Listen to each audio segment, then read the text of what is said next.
Hello, everybody. If it's Wednesday, it's Warhammer, and that must mean it's time for another episode of Warhammer Weekly. Joining me, he's back. It's 2 weeks in a row. What has happened? The world's gone turned upside down. It's Tom. What's up, buddy? How you doing? Hello, friends. It's a joy to be with you again. 2 weeks in a row. This feels like a habit or something. Yeah, absolutely. You know, Tom, earlier today I was in a meeting at work, and I started a sentence by saying, "Oh, like I was talking to decent 5 other people or something, right?" Sure. And I said, "Okay, here's the situation," right? And then I paused, and then I said, "My parents went away for a week's vacation," and then I paused to see who would laugh or get that, okay? And you could very clearly draw the like age lines. Like I could exactly tell. Like I don't need to know anyone's age to know whether, because if you get that, it's like, oh yeah, okay, you're of a certain age, you know. Yep. Probably go schedule your colonoscopy would be my recommendation if you're laughing at that joke. But at any rate, tonight we're going to finish. That's what we're going to do, Tom. We're going to finish the Scourge of Aqshy with Death and Chaos. 2 I'm actually very interested in, unlike last week when we had to slog through order. God in heaven. It's so long. There's just so much. We have too many order armies. We got to get rid of some of these things. I'm just saying, maybe combine or cut some. It's too many of them. I mean, there are a lot of order armies. The fact that the good guys are supposed to be on the back foot and yet they're like all the armies, it's a problem. I mean, it is the age of Sigmar. It's a good point. You got me on that. Can't argue with that logic. Okay. But we're going to talk about Death and Chaos tonight. And of course, first though, before we get into that, we got some news. First off, why it's a rumor engine. Look at that. There it is. It's stick. So weird. It's that we're back. We're back. Yeah. Right. Yeah. Fully back. Like we're full in. This is happening every single week, apparently. Yeah. They took some time off for 11th edition. They were busy, had a lot on their plate. Yep. Sure. And then they're like, all right, we're good now. We're back. Yeah. I don't know what it is. Well, it's a stick. I mean, with smoke. Obviously, it's a stick. It's a sensor. Indeed. But yeah, I mean, this could be like 8 million bajillion things. So, right. Okay. Who knows what it actually is? Sure. Artie Char said it's Night Haunt. Arrested at Waffle House as Plague Sensor Bearer. So the Plague Sensor's really changed if that's what it's looking like. I'll say that much for sure. They're really up in their game. Much nicer, construction there. But, I don't know.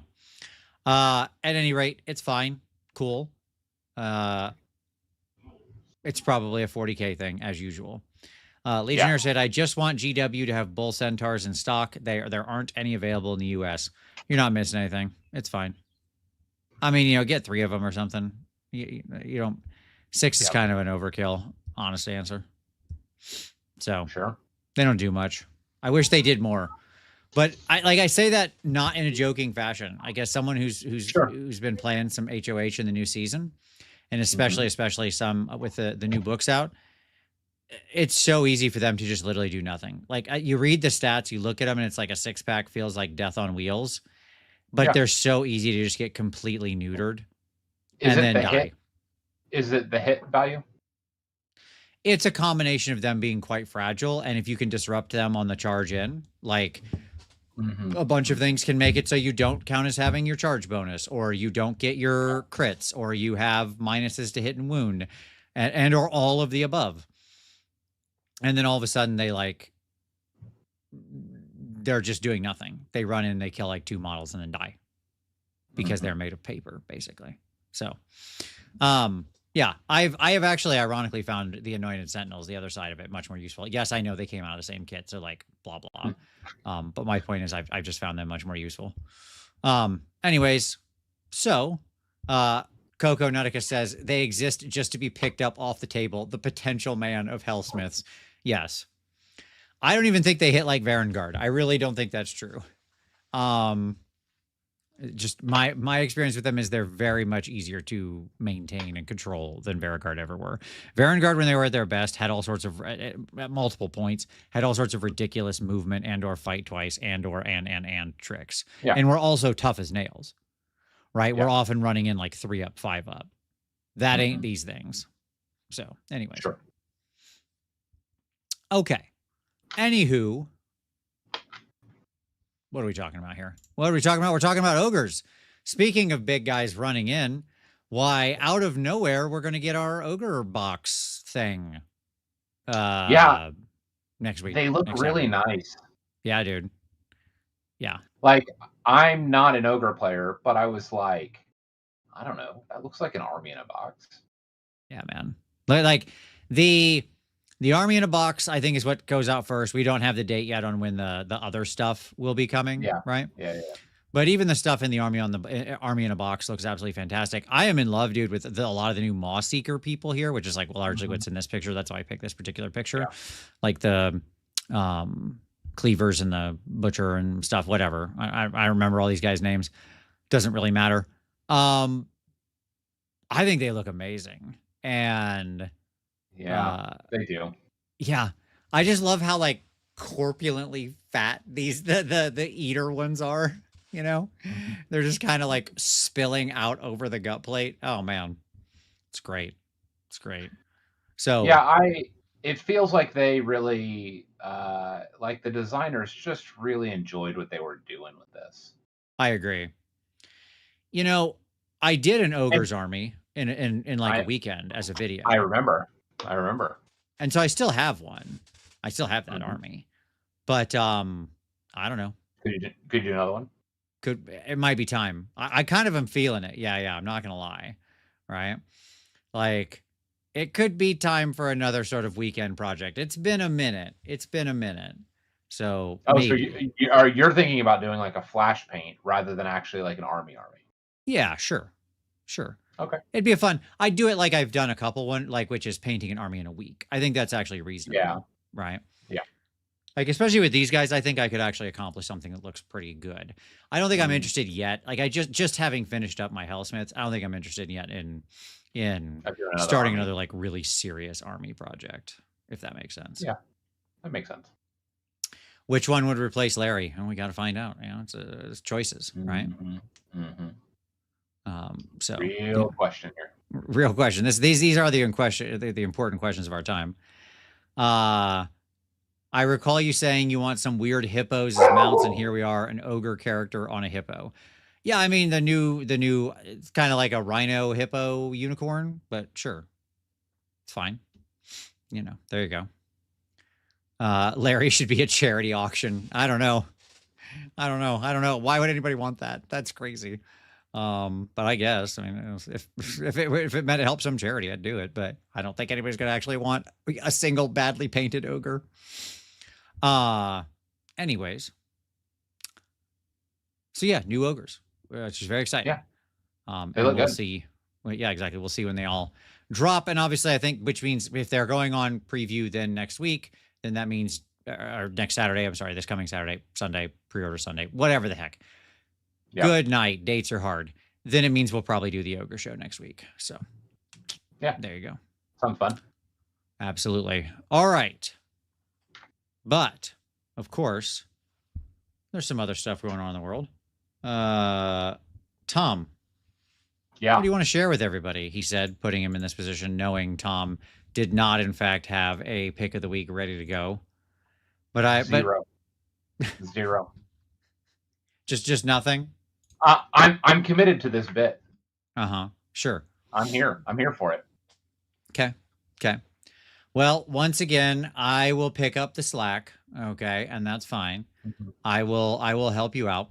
Recommendation number 1 is our good buddies John and Scott over at Trapped Under Plastic, who had a very fun episode this last week about how to pick the perfect Warhammer army for you.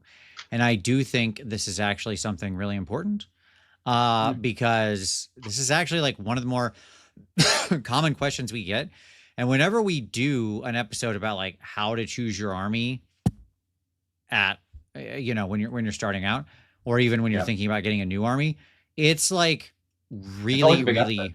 yeah, it's always a big episode. And I get why, because it is legitimately hard when you're not sitting there with like all the information. Knowing what you're supposed to pick is tough, right? Yeah. And you don't know what you don't know, right? Right. Like you don't know what to ask questions about. You don't know what to like reflect on there. So That's right. My other pick of the week is going to be a little bit self-serving, but there's a reason for it. I don't talk about it a lot, but the newest episode of Fireball the Gazebo, my podcast that I did, the RPG podcast I do with Ninjon, this week, it was all about Planescape, and it's me taking John through yeah, Planescape and explaining the world to him. And it truly is my favorite setting ever. And I think if you watch the episode, you will feel the like intense joy that I have throughout the entire episode. I agree with this. I'll second that. I did actually listen to it, and it was hilarious to me how John literally was like, "Wait, what? Like, what is this?" Mm-hmm. Like, just no awareness. Where I guess I just take for granted like my experience, my knowledge of Planescape, and it made me giggle. I have The to be honest. art, the writing, the centrality Yep. of philosophy and belief, right? Yep. The Yep. weirdness of it. It's just great. I love everything about Yep. it. Go check out the episode. It's one of my favorite we've done in a long time. I always like when we get to review worlds, especially those that I have like a deep love for. By the way, Yep. somebody in the comments for that, Tom, asked me Yep. if I knew what Thunder Rift was. Okay. Do you remember Thunder Rift, Tom? Mm-hmm. And I was like, now that is a name I have not heard in an age. I was like, yeah, buddy, trust me. I know what Thunder Rift is. Thank you. Absolutely. I played through all of that. Yeah. Anyways, good stuff.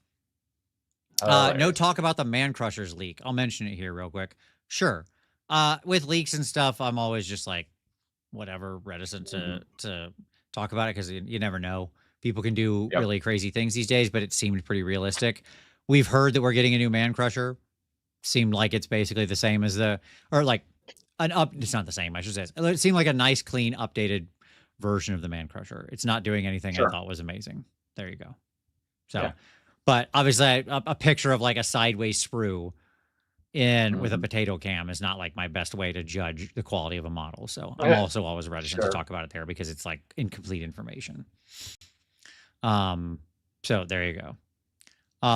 They are a little taller. Yeah, exactly. That's right. Okay. So there you go. Those are the two picks of the week from me. Let's talk about some hobby time. Tom, you still been working? You got a lot of stuff still? How goes the Tzeentch? Yeah, I'm still working on discs right now. Man, the detail, the filigree is real with Tzeentch, and I am done with it. I remember when I was pricing out commissions for Tzeentch and why I priced it higher. Like that makes sense. Like I'm painting these for me, but I'd also and now I understand why I did that when I did that is because this is not fun. I am no longer having fun. But yeah, I've been doing that, and then I've been digging through a bunch of we've been doing a lot of D&D here locally. Nice. My kids and some of my friends, and so I have a couple local games and just getting miniatures and stuff around for that, and super stoked for a local game that we're looking to kick off. So, and it's just it's so funny when we get away from the wargaming and into the hobby-ish world again of I'm gonna paint a miniature for a D&D game. Sure. It's just a different world. Yeah. Where I can sit down and in 30 minutes have a done project.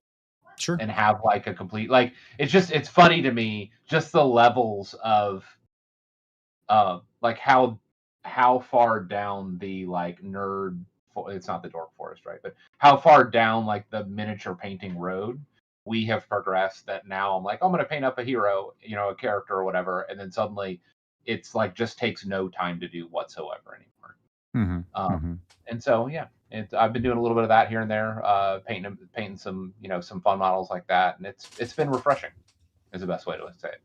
Nice. Very good. I mean, that's the advantage I talked about often with like Adam and stuff on Snowcast about skirmish games. Is it's just such a smaller thing. If you're painting, 4 models or 8 models or something, it's just a totally different experience than trying to do an army, right? So there you go. Absolutely. For me, I have been working on since I finished up so many gaming projects, I want to do some fun stuff. So I've been working on this lady, which I'm sure will not really show on camera, but there we go. This is from Nerickson, who is a sculptor, and I love Nerickson stuff. Nerickson was nice enough to reach out and send me some files, which I then had our amazing friend Anthony print for me, and he did an absolutely incredible job. So I'm in love with this figure, and I've got several others. So she's almost done. It's not a huge project. That was like just maybe a couple days work. I wanted to try to do something cold. Her base is over here, and it's like, I want to do like snowy, but have it be like a very realistic rocky mountain snow. So I think that's good. We got some new tricks for doing snow, which I'll share in the video. And then I'm figuring out what I want to do next after that. So we got projects, we got things, bigger things. As well in my hobby time, I'll also mention, because it'll come up later in this episode, that I did get, originally I was going to play 2 games this weekend, but then we ended up playing 1 game and it went long, but because it was so good. So we just had a great game, and I managed to eke out a victory. And shocker of shockers, Tom, here's why it's relevant. We'll talk about it when we get into the stuff. I played Slanesh, and I had a great time. Now, really? Yeah, really. I thought you said that it was bad. It is. Because the secret was I have continued on my journey of ignoring the main book and only playing the Armies of Renown. Okay. And this week I played the one that I didn't get to play the time before when I played the Sigmar AOR already, and that one was perfectly fun. Yeah. But this time I played the twins, which is all the demons, the demon side. And Tom, this is what I've been looking for. Finally, I didn't realize that they actually did write the Slanesh that I wanted. They just put it on the last 2 pages of the book. They made me read through all that crap to get to the thing that I'm like, oh, yeah, okay, nice. Here we go. Okay. So yeah, Well, that's a win. It was a great time. It was very fun. It was very fun game, and it involved 2 armies we're going to talk about tonight. So there you go. Coco said getting in before Vince says it was the Army of Renown. Too late. Yeah, you got to be faster on the stick there, buddy. All right. So speaking of which, we've got so much to cover. Let's get into it. Let's pick up with the Scourge of Aqshy. We will continue. Let's put this away. Let's get this out. We begin with our spicy death scrolls. Okay. Tom, you're going to have to carry some weight for me here, obviously, in some of these death armies. As we all know, I don't really play death. Okay. Yep. But here we go. It's been an edition since I played any death meaningfully, so I just need to say that. All right, audience, we're going to need your help too. This is going to be a team effort, because God knows I don't know everything about death. Now, I'm going to have some things to say on a couple of these armies, but Nighthaunt is not one of them, because I hate this army. I have always hated it since it launched. It's always been something I hated. So there we go. That's really sad, because I really enjoyed Nighthaunt a long time ago. No, you enjoyed punishing people, because there were several times where Nighthaunt was really good at being exactly what you like, which is a game where lots of dice are rolled and nothing happens, which is what you like. I mean, you like the most awful form of Warhammer, effectively the stacks of Warhammer.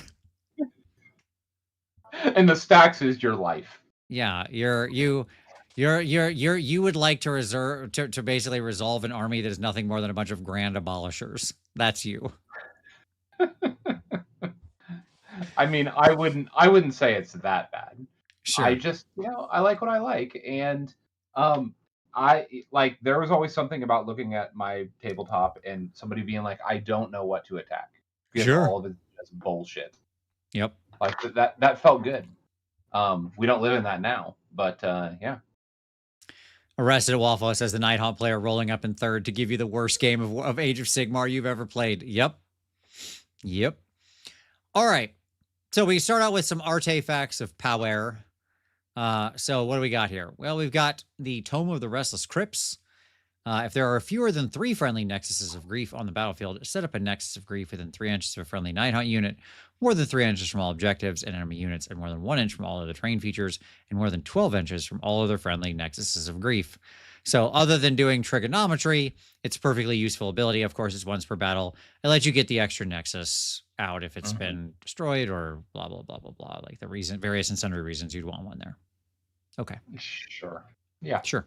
Like, that's always useful, is what I would say. Sure. I mean, the things do make a difference. The Nexus is not a bad terrain piece. It's a lot better now that you can't charge it anymore. Like, sure. I will say, these got a lot better now because of that. You can still attack them because they tend to be near the front line, but like, who wants to do that? If you're fighting one of their units, who's going to be dedicating attacks to fighting your building? Right? Right. Yeah. So, I mean, in that sense, they would still serve a purpose from like choking out. Yeah. Right. And like limiting the number of models that can attack, but that's about it. Yep. All right. Next up, we've got Ethereal Fetters. I thought when I first read this, I thought it said Ethereal Fritters, and I was really excited because I do love a good fritter. But no, Fetters. Pick an enemy unit in combat with this unit to be the target for the rest of the turn. If possible, this unit must be picked to be the target of pile-in moves made by the target. Any combat phase. Okay. It's fine. Cool. That'll do something once in a while. And by once in a while, I mean not very often. Sure. Apple fritters. Who doesn't love an apple fritter, you know? There's many different great fritters. The fritter is just a great way to prepare a food, I think. Frittering things. Anyways, next up, you've got the Urn of Despondency. Effect, spend up to 3 rage dice. Blah, blah, blah, opponent's fury level. Then roll X d6, where X is the number of rage dice spent. This unit can move a distance in inches up to the roll, but must end that move in combat with a damaged enemy unit and or an enemy unit that has fewer models than its starting size. Okay. This is actually a pretty fun item. I do not hate this. Yeah. Even though it's using the dumb rage mechanic, I actually do like it because it is like, first of all, this is just any combat phase, right? And it doesn't say anything about your unit being in combat. It's true. Right? Now you have to end that move in combat with a certain type of enemy unit. So a limitation that's very powerful, right? Yep. Because if you roll and you just didn't get the distance, well, then nothing happens, right? You spent the rage and nothing happens. You know, I rolled 3. I need to get 8 inches to get in combat with that damaged unit. I rolled a 4. Nothing happens. Yeah. Right? But it does mean even off turn, from downtown, here comes your hero coming into the fight, right? And something like the Lord Executioner or whatever could be an actually relatively fun target for this. So, yep. Or whatever he's called. Axe guy. All right, then we got the Crimes of the Condemned. This is our unit one. This is for non-hero, night hunt, infantry, or cavalry. So... no putting it on the black coach, Tom. I know what you wanted to do right away. I know. Stop it. Every time. So first off is vociferous defamers. Sure, why not? I imagine writing... I would think that about half of writing AOS abilities is just having thesaurus.com. Figuring out the name. Yeah. Just up on like your side monitor constantly. Right. Okay. I mean, it would be a real challenge. Sure. So the vociferous defamers. Add 1 to casting rolls for friendly night hunt wizards while they're wholly within 12 invisible to this unit. Add 2 if this unit is in combat with an enemy wizard or priest. Okay. That second bit is ipsum lorem text, but the first part's perfectly fine. Right. That's fine. I mean, just +1 to cast is like, okay. I don't know who that's for. I mean, Like- you're putting on a regular unit that's going to stand around in the back, probably like a deck chair sitting unit, right? And right, it's but fine. how many of them are going to get in combat with other casters, though? Never. That's what I'm saying. Forget that part exists. Right. Right. That part Correct. is nothing. That's blah blah blah. This text is irrelevant. Okay. Yeah. What matters here is you take a unit of your little, Mm-hmm. your little piddle guys, and they're sitting around back there. It's pretty easy to keep all your wizards within 12 inches of a spread out unit that's meant to just like sit, right? Yeah. And there you go. Like it's just a big bubble of +1 to cast for basically no reason. Seems great. Yeah. Okay. Okay. So next up, backstabbing betrayers. Add 1 to attacks characteristic of this unit's melee weapons while it is more than 12 inches from all other friendly Nighthaunt units. This is also pretty good. Okay. Because it's actually pretty easy to achieve. Sure. Now, in this season, you tend to be close to your other units, which is a challenge, right? Mm-hmm. But you just like they're your flank side unit that comes in and hits the thing on the other, hits a unit on the other side. So it's achievable. It's achievable. And then lastly, cowards and deserters. Reaction, you declared a fight ability for this unit. Effect, after that fight ability has been resolved, roll a die. You can spend 1 rage die. If you do, add 1 to the roll, and your opponent gets a fury. On a 3+, this unit can move a distance up to its move characteristic. It can move through the combat ranges of enemy units, but cannot end that move in combat.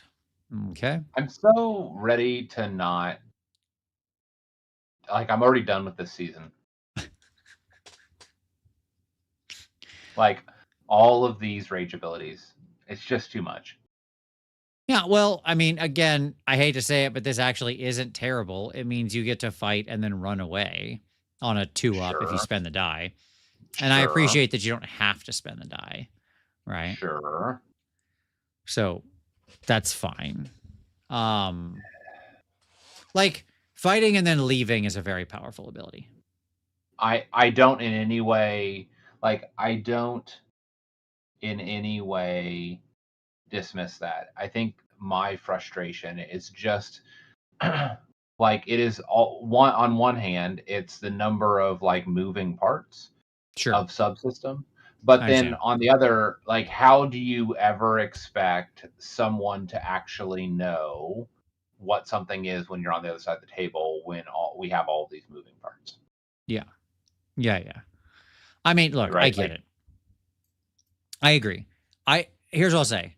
So my experience now playing with these rage abilities this last weekend was like, you have your opponent tell you the one thing that they're actually going to do with it. Okay. Yep. And then like you just need to remember which unit does that.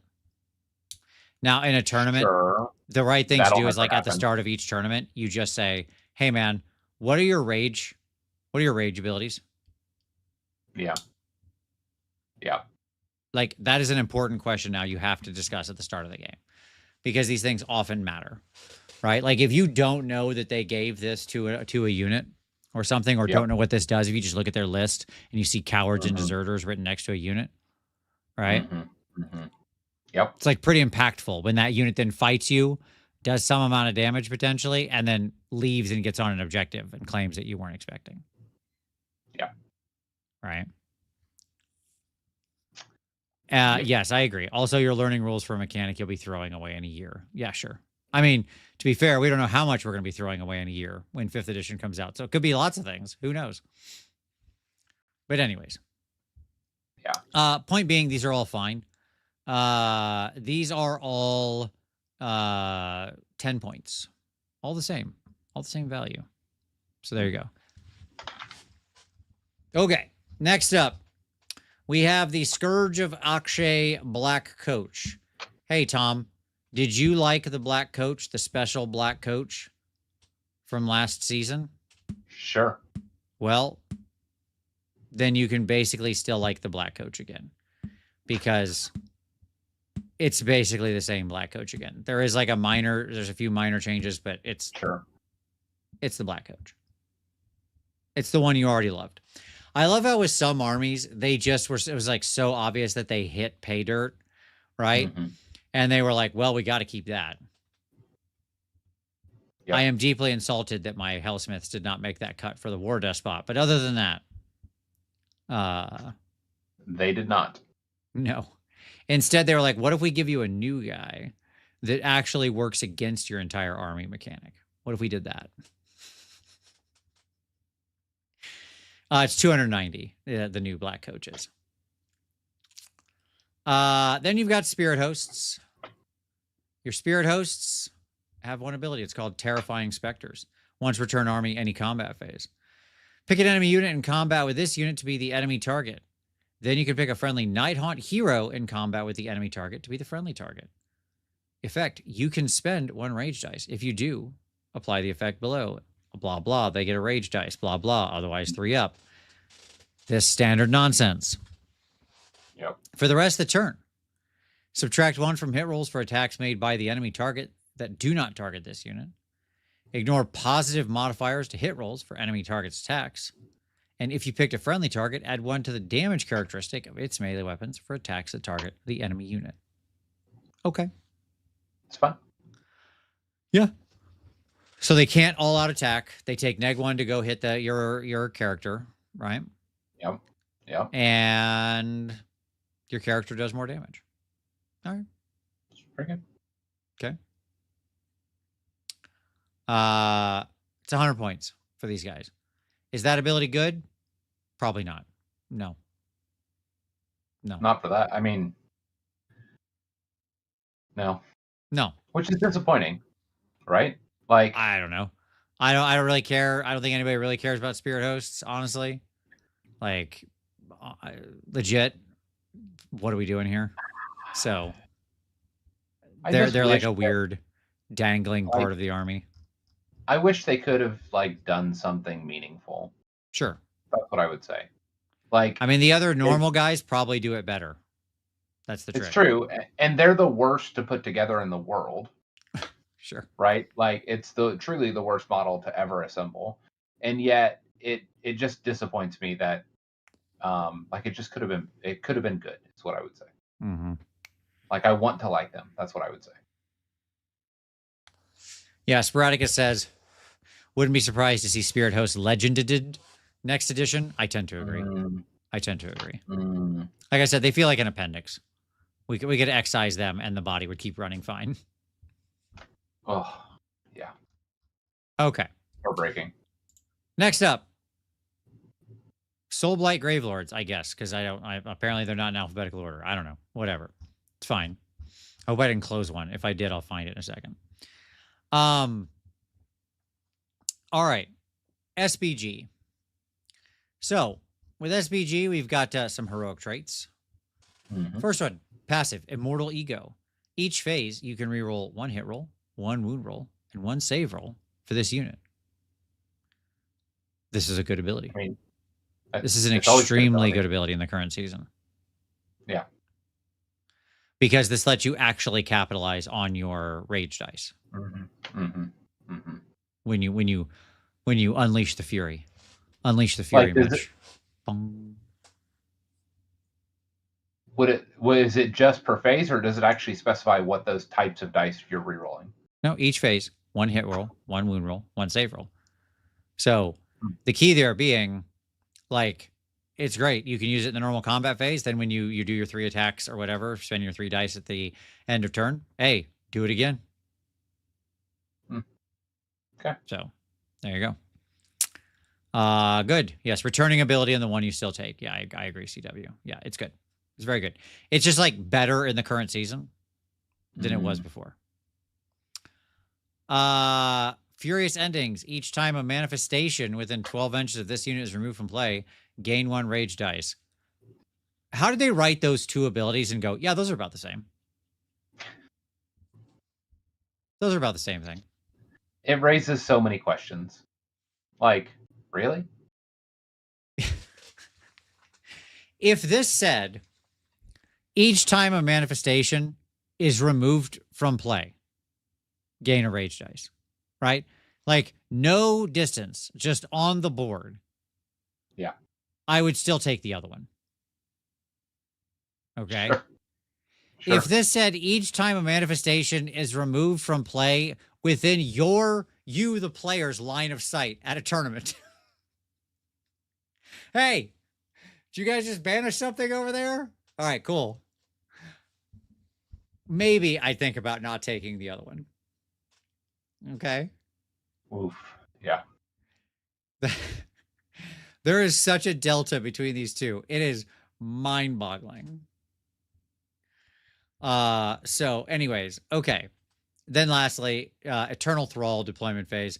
Pick another friendly non-unique Soulblight Gravelord's infantry hero to be the target for the rest of the battle while the target is on the battlefield. If this unit is a Necromancer, add 1 to this unit's power level. If it's a Vampire, add 1 to Unbinding.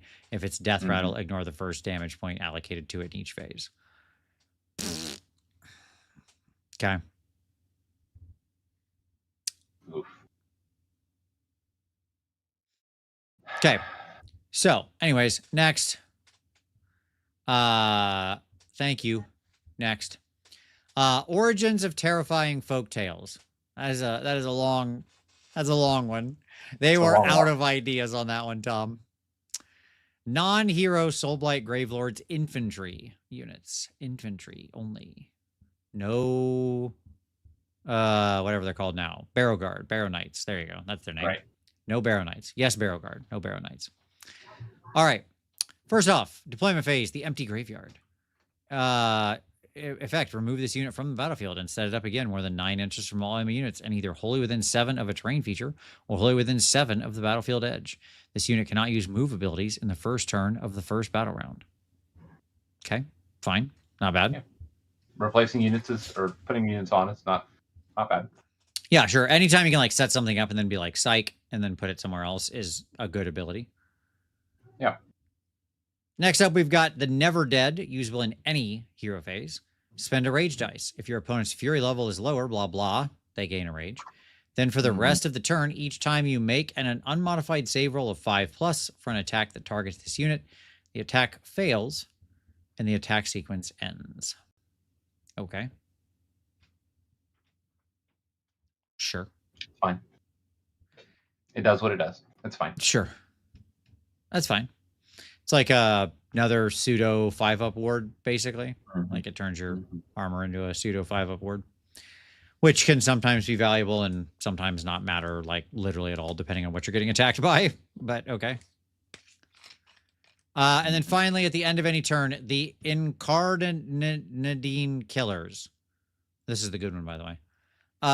End of any turn. If this unit is not in combat and an enemy unit was destroyed by its combat attacks this turn, this unit can move up to D6 inches. It can end that move in combat. So that's nice. Move, like kill and move, which for a lower mobility army, that's solid. It is solid, and it's especially great on your Barrow Guard, right? Like they chop something up, as they are very prone to do, and then they just like move D6 inches and tag another unit. Right. Just keep chopping. Yes. So this was actually what my opponent had on their Barrow Guard. Now, through various and sundry circumstances, this ended up either never or only coming up once and then working very strongly against him. But that was just kind of more like luck and happenstance than anything else. Like the ability itself was solid, and I had to play around it. Right. Right. Yeah, that's what happens. Sure. Oh God, this guy. Okay. The Scourge of Aqshy, Revenant Draconeth. I forgot this thing was in here. I was only thinking of the other thing, which I'm actually excited to talk about. So the Scourge of Aqshy, Revenant Draconeth, stats up above, blah, blah. And he has once return army, enemy hero phase, brimming with Rancor. Which is my favorite drink, by the way. I love going out to the club, getting myself a big glass of Rancor. It's great. At any rate, pick a visible enemy unit to be the target effect for the rest of the turn. The target cannot end moves made as part of a non-charge move ability within X inches of this unit, where X is equal to your current Fury level. Interesting. Okay. So if you can get to Fury 7, then obviously it creates a 7-inch bubble. Excuse me, around him. Of no movement. Well, they can't end their move within that bubble. Sure. They could just like walk around. Sure. Or walk out if they're already in that zone. 100%. 100%. Like, but anytime you have zoning stuff like that, it's super interesting. Sure. Like, I mean, forcing them into a 7-inch charge is not like the end of the world, to be very clear. Right? Yeah. And if you're at not a high rage, literally nothing happens. Sure. If you're under 3, literally nothing happens. Or if you're 3 or under, literally nothing happens. If you're at 4, it's almost nothing. Correct. Yes, that's right. And then once per turn, army, any combat phase, volatile animus. Spend 1 rage dice if you're blah, blah, blah, opponent's fury level. And then retaliatory posture. For the rest of the turn, ignore positive modifiers to hit rolls and wound rolls for attacks made by enemy units while they are in combat with this unit. Add 1 to save rolls for this unit. Add 1 to hit rolls for this unit's attacks, including attacks made with companion weapons that target an enemy unit that used a fight ability in this phase. Okay. Or unrelenting ferocity. Either ignore negative modifiers to hit rolls and wound rolls for this unit's attacks, and add 1 to rend and damage characteristics, of its companion weapons that target an enemy unit that has not used a fight ability this phase. So you will force your opponent to sort of activate in a certain order, maybe if they care. It's not like this thing is actually that scary. So there you go.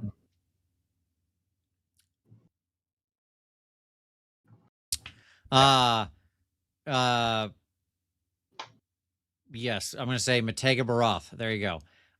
Says with a super chat saying 5+ unrendable means 70 damage is needed to take down a reinforced unit of zombies. Unholy tar pit, here I come.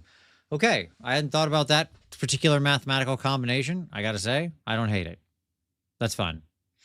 Yeah, now, fun. That's like a lot of damage. That's a crazy amount of damage. So yeah, good super chat. Absolutely. Okay. He's fine. He's fine.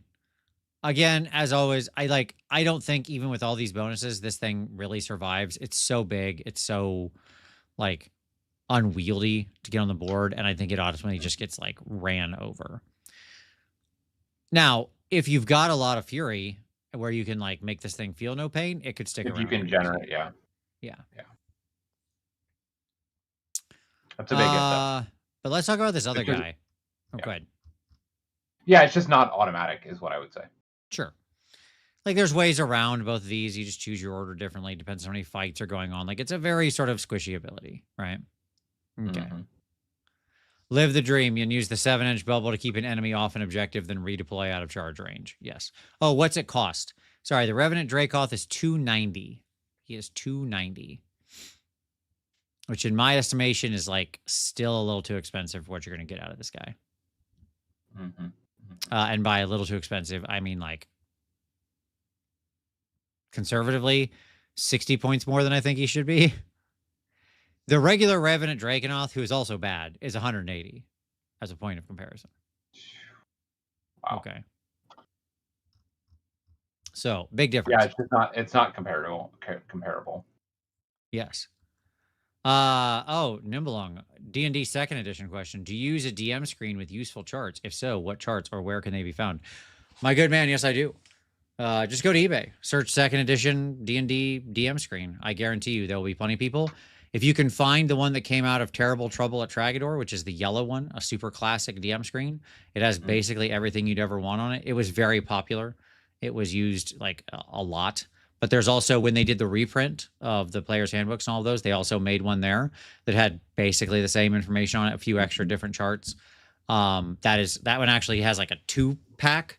Like you can put them out and have both, and it has like a bunch of extra charts on the secondary one that are of questionable use, but it exists. Like it's, you know, it's nice. You can kind of stick to the main one, and that's fine.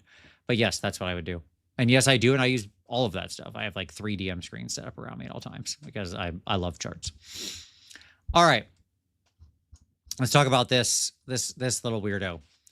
So the Vengorian Lord, Tom, I legitimately like this guy. Okay. Okay. Tell me about him. All right. So he's got the stats, the same stats. First off, we've got the Nightmare Miasma, of course, same thing as always. So this is like what the normal dude has. This is subtract 1 from the Ren characteristic of melee weapons used by enemy units while they're in combat with this unit. Great. Then he's got once per turn army, any combat phase, Indignant Outburst. If this unit is in combat, gain 1 rage dice. Now, importantly, it's just the die. It's not the fury level, right? Which matters. But it is a die, which you can then use later in the turn to fight with him or something. Yep. Okay. And then he has once per turn army, any combat phase. Any combat phase. Frenzied Surge. You can pick another visible friendly non-hero Soulblight Gravelord's infantry or monster unit wholly within 12 of this guy to be the target. Then this unit and the target, if any, can move up to X plus D3 inches, where X is your fury level. They can move through enemy models, not combat range, through enemy models, and the combat ranges of enemy units during that move, and must end that move in combat. If you picked a target after moving, this unit and the target must be in combat with the same enemy unit. Okay? So, in every single combat phase, as long as, if you can get your fury level boosted up, again, you have to get your fury level up, right? Yep. Yep. But let's say your fury level is at like 4. Okay? And somebody charges something like, let's say 10 inches away. Sure. From this guy and another unit, like your Barrow Guard or something that he's going to be standing next to. Okay. You roll this, and I shouldn't say 10. We'll say like 9.5. There you go. Okay. Yep. Because then it'll be cleaner math. If you roll the 3, he moves 7 inches, you're in combat. Right? That unit and the other unit just jumped. Both effectively, I mean, they're not going to get charge bonuses, but it doesn't really matter. They both just effectively countercharged. With no command points. Yeah. Okay. Let's say you charge him, right? And you have a squishier target behind. Yeah. Okay. And there's another unit over here that's not in combat that you didn't engage. He could use this, move around and pull them in. Where he's fighting the other thing, but still in combat, and they're fighting it from the other side. Okay. This is a hell of an ability to play around. So my opponent had this Vengo Lord with this ability. Yeah. Now, I got lucky. Turn 1 of the game, he blew his place of power roll and rolled a 1. So his fury level was stuck. Okay. And the man could just not get fury to save his life, right? And so you know, so he was kind of limited on using this multiple times. He rolled and like couldn't get far enough. Like he rolled the 1 when he needed the 3, you know, so like some dice certainly broke in my favor. Right. But like as a piece during combat, this is crazy hard to play around. Okay. Now, yes, as everybody's pointing out, this guy is 310 points. That's a lot. The normal dude is 200. Okay. Yep. And he is not 310 points worth of durability. So you do have to be careful with him, right? It's 11 health on a 4-up, 6-up. Now, yes, he's giving, you know, -1 rend and all that, right? Sure.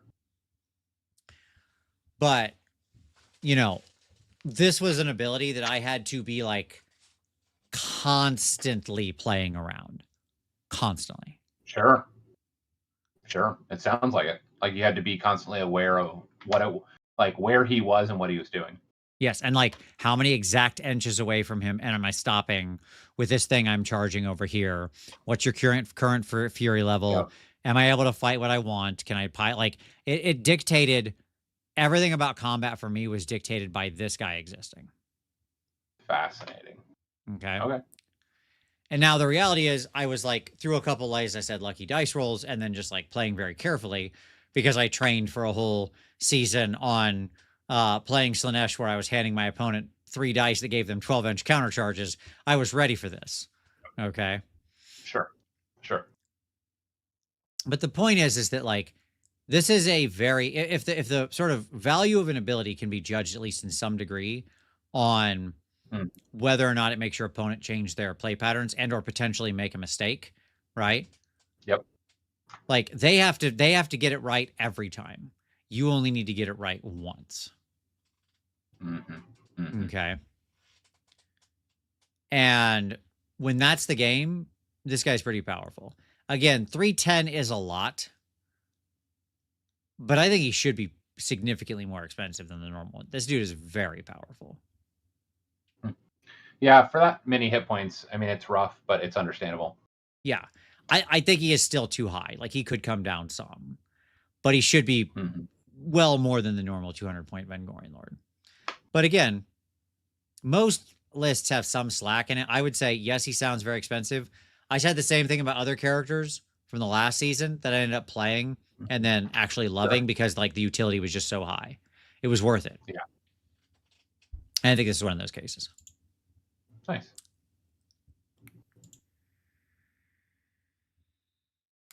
All right. Flesh Eater Courts. Love me some FEC. Sure. Who doesn't, right? Who doesn't? Okay. So they get some artifacts of power. We've got any movement phase, the Fool's Cap. Pick a visible enemy unit within 12 inches of this unit to be the target. Spend 1 rage dice. If your opponent's fury, blah, blah, they get the thing. Then for the rest of the turn, add 1 to charge rolls for the target. Okay. Each time the target uses a charge ability, if possible, it must end the charge move within a ½ inch of this unit. While the target is in combat with this unit, subtract 1 from hit rolls for the target's combat attacks that do not target this unit. I quite like that. So do I. This is great. Right? I mean, you could feasibly lock units completely out of combat with this, right? Like, this is the equivalent of like somebody Jester's Cap taunting your Maw Crusher and then making sure they have nowhere to land. Right? Like the amount of actual like rage this might, and true rage that this might induce this season is truly unlimited. Absolutely. Honestly, I just think it's useful to demolish their entire plan and just like sack the hero. Like, yeah, the hero just dies, and who cares? It's still worth it. Yes, or you do the tech play and they don't get to play the game. I understand, which may be possible sometimes and may not be possible sometimes, right? Depending on what's going to happen. Right. Depending on the board and all sorts of other circumstances. What I'm saying is, even in the worst case scenario, right? I don't like to judge abilities by like their most. It's Steelman, right, versus Strawman. Like, what's the lowest possible return on this? It's still pretty high because you can take their hammer unit and be like, because you do this in the movement phase. You can move to get in range and then do this. And while you activate all of your movement abilities in, like, let's say it's their turn. If it's not your turn, you activate last in the movement phase, right? Correct, which is what you want. They're going to move somewhere. Hold on. But you control the order of activation. Yeah. So you hit them with this at 12 inches. Yeah. And then you move, then you redeploy 6 inches, D6 back. Sure. Now they can't physically charge you at all. Or they could redeploy, or if you need to get in range, you could redeploy forward just to summon them in, right? To get them at like the edge of the 12-inch thing. Yeah. Right? Yeah. Like you could redeploy yourself first to like. Yeah. They can't actually, like, so if you're out of range and they're planning on like their hammer planning on like crushing your front line or whatever, you can redeploy into range and then zap them with this to make them charge you basically have an 11-inch charge, assuming they can fit their base wherever this guy is. Because this guy feasibly could be in the middle of a 40-man ghoul unit where you can't actually get base to base with him. Sure. Like, obviously, I'm trotting out just the most rancid of play tactics with this thing. Sure. But it's really strong. Well, then, and I mean, in that case, it'll probably need some kind of FAQ because it's like a goad ability, right? And so it's like, it is a goad ability. Yeah. So it's like, well, what happens if I can't fulfill that criteria? Can I then go charge as normal, right? Like, if it is truly impossible, can I then just charge as normal? As it's like, choose the charge ability. If possible, it must end the charge. Okay, so I guess the if possible means that you could hypothetically not.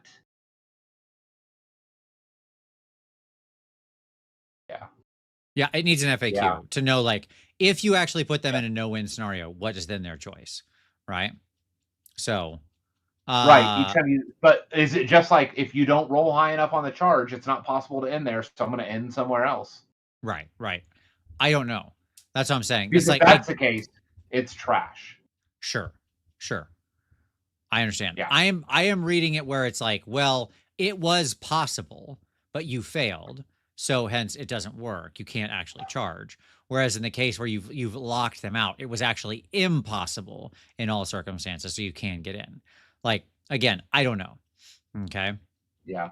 So either this is really powerful or terrible. Well, it is the fool's cap. Hades with a super chat saying, damn, I slept in. That's okay, buddy. Can I get a quick, too long didn't read on your thoughts on the new Tyrant? Also, did you see the video of the new Man Crusher sprue? So, two things. I didn't really talk about the new Tyrant, but I think, what is it, Morga or whatever the name is? Looks great. She's awesome. Love her. I think she looks amazing.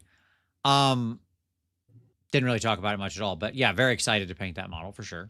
We talked about ogres in general, and I think that new army looks great. I think that new Tyrant looks really good. And I'm happy to see more named characters in ogres. And did I see the video of the Man Crusher sprue? I saw a picture of it. I didn't watch the video yet. Seems fine. Again, I want to see the thing in person. I want to see the model. It's hard to judge off of like a video or a photo or whatever of like how a thing is actually going to be. But seems like it's still got some nice options on it, which is great. We're preserving the Man Crusher sprue, has a ton of options, which I appreciate. There you go. Those are my thoughts. I am very excited. Now, if that rumor is true that we're getting the Man Crusher, show me the new Lady Giant that was also rumored. Okay. All right. Next up, next up in the Royal Treasury is Flayed Flags, which is your hero phase. Pick an objective you do not control within 18 inches of this unit to be the target until the start of your next turn when resolving the damage sequence for enemy units contesting the target objective. Your opponents cannot spend rage dice as part of the fight through the pain ability. Okay. I am going to submit to you, Tom, that this is one of the most powerful things that they've printed. Okay. I have, after now playing multiple games with rage dice. Yep. The end of turn, spend some dice without knocking your fury level down and do some potential free attacks that also damage you, continues to largely like be fine and or underwhelming. It's whatever. Yeah. It doesn't matter. Like, it does something, it's cool, you'll do it. It'll sometimes kill a unit out and sometimes kill your unit out. Okay. The fight through the pain ability is pure liquid gold. Okay. It is the most powerful thing they've printed in a hell of a long time. At one point in that game we were playing, for a extended multiple turns, I had to keep her secrets at 1 health. 15 of 16 on. My opponent could not bring it down. Because I kept building fury and blowing them all to keep her alive. And then she would just keep trucking. Just every time. Rolled the 3 up. Rolled the 3 up. Rolled the 3 up. He wasn't getting that much damage through. Rolled the 3 up. Egregious. Yep. Your ability to keep a unit alive. There's, like, we all know this is true, Tom. I will point to a moment you have experienced in countless games. Sure. There is a moment in almost every game you play where you go, if I don't kill that unit, I'm either going to lose or this game is going to get very, very hard. Right? Yeah. Yep. Where Yep. something has to die. Yeah.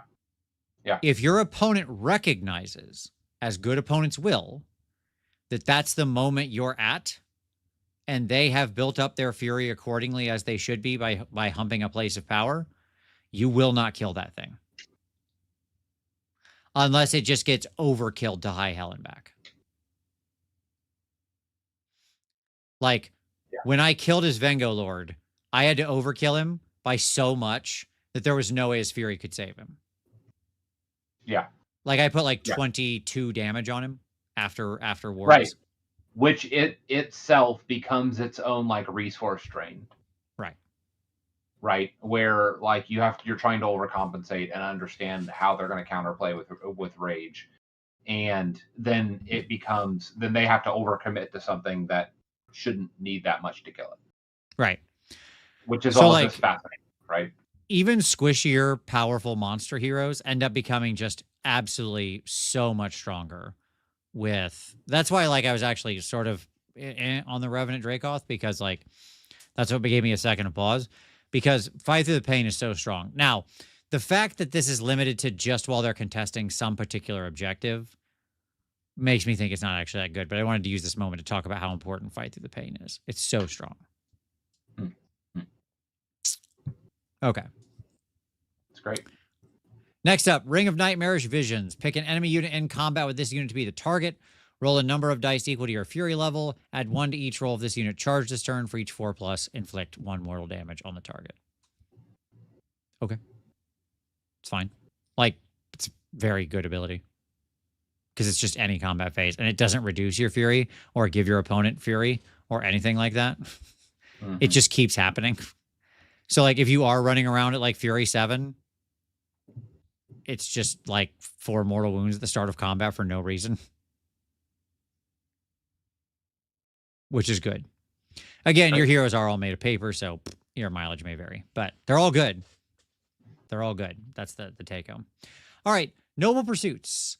These are for non-hero Flesh Eater Courts, infantry, or cavalry. So the Bat Riders can get these. Okay. All right. First off, deployment phase. Homage, and fealty. If this unit is a knight, pick a friendly serf unit wholly within 12 of it to be the target. If this unit is a serf, pick a friendly knight unit wholly within 12 of it to be the target. For the rest of the battle, add 1 to save rolls for this unit and the target while they are within 3 inches and visible to each other. Yup. I mean, it both, like, this army has notoriously not had good saving throws. Mm-hmm. So truly anything it can do to help that is valuable. Yep. Now, the next How up much is does it cost? These are all 10. All these are 10. Okay. None of the artifacts cost any points. Obviously some of your heroic traits in your artifacts in the normal FEC do. Like, you can actually be in for like 60 points using the book heroic traits and artifacts. So if you have like Savage Beyond Reason and Charnel Vestments, that's 60 points you're in before you've picked a unit, basically, right? So it is notable that, like, I think some of these do compete with the Charnel Vestments at being 0 points. Charnel Vestments is really good, but anyways. It is. But it's not competing with Noble Pursuits. Those are competing with Artifacts of Power. Yeah, that's what I'm talking about. The up above stuff. Yeah. Those are the ones that are all 0. Yes. All right. But Homage and Fealty is very good. Like, that's obviously great. For 10 points, that's super great. Yep. Next up, Defenders of Chivalry. While your Fury level is 7, add 1 to the Rend characteristic of this unit's melee weapons. Okay. Pretty good.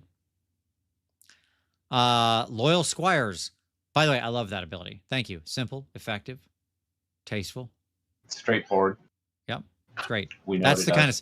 If we're going to do these rage abilities, that's the kind of crap I'd like to see. Yeah. That's great. Yep. Loyal Squires.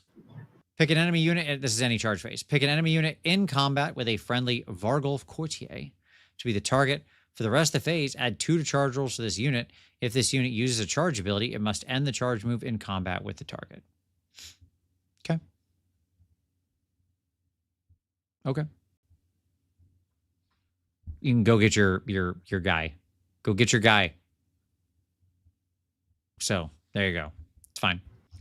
All right. Next up, we have the Royal Decapitator and the Vargulf Courtier, speaking of.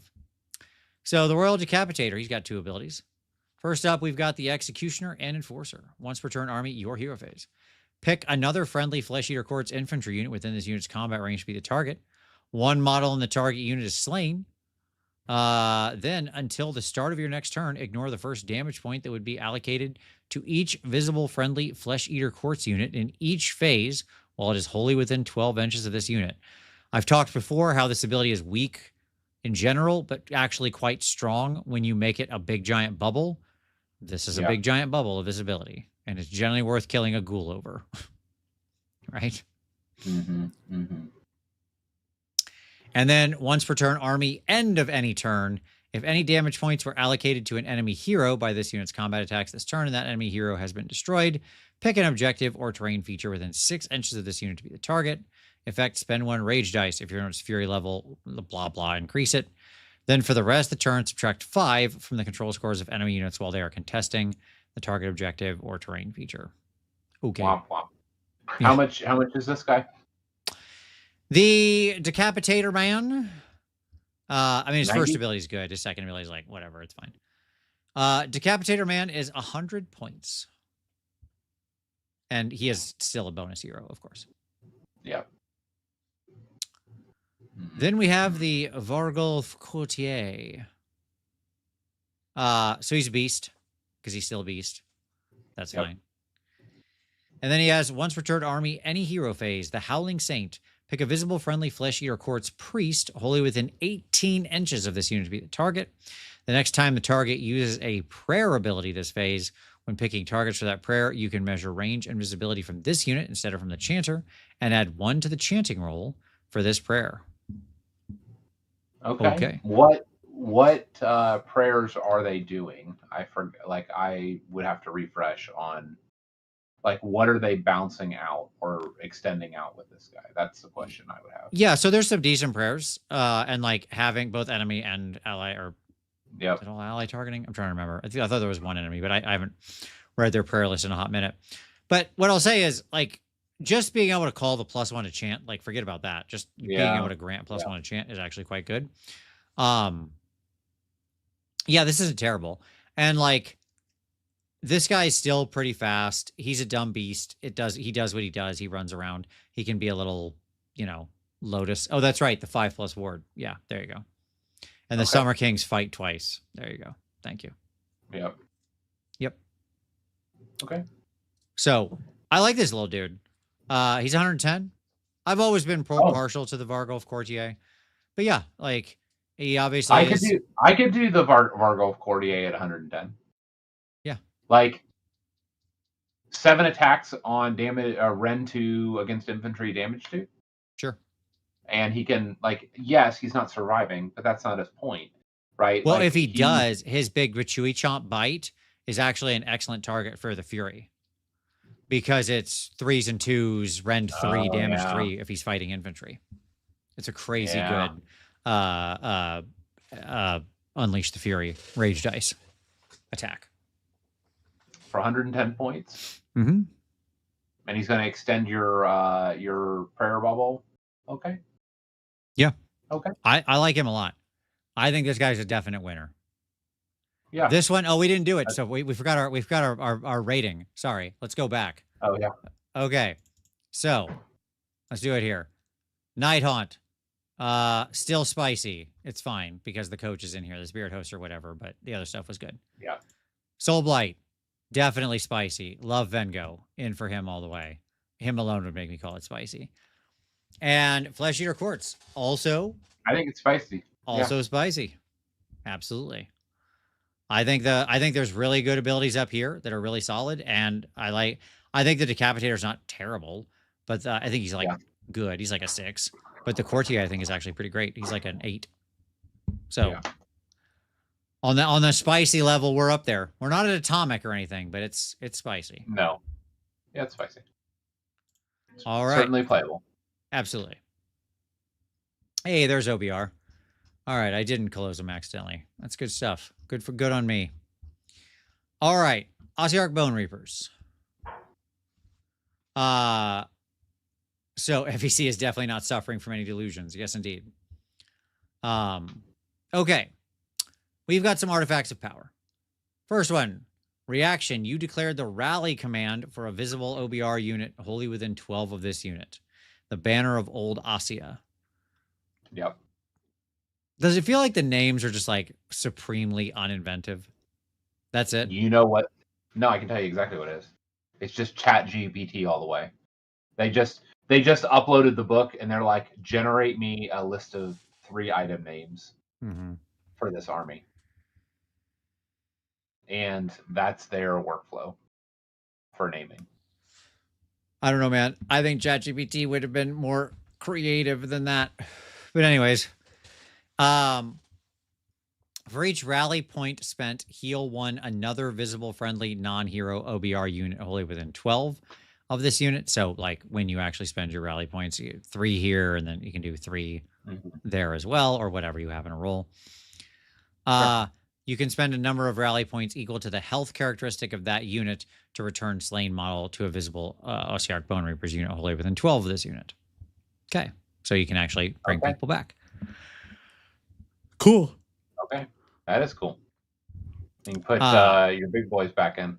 Yeah, exactly. I mean, again, for some of them, you still have to roll really well, right? Obviously, but still, yes, it does give you that ability. Great. Then we've got the Scarabean Cloak, a pun that I'm not sure what we're punning on there, but sure. Like, are you trying to say that these are island boys? Island boys.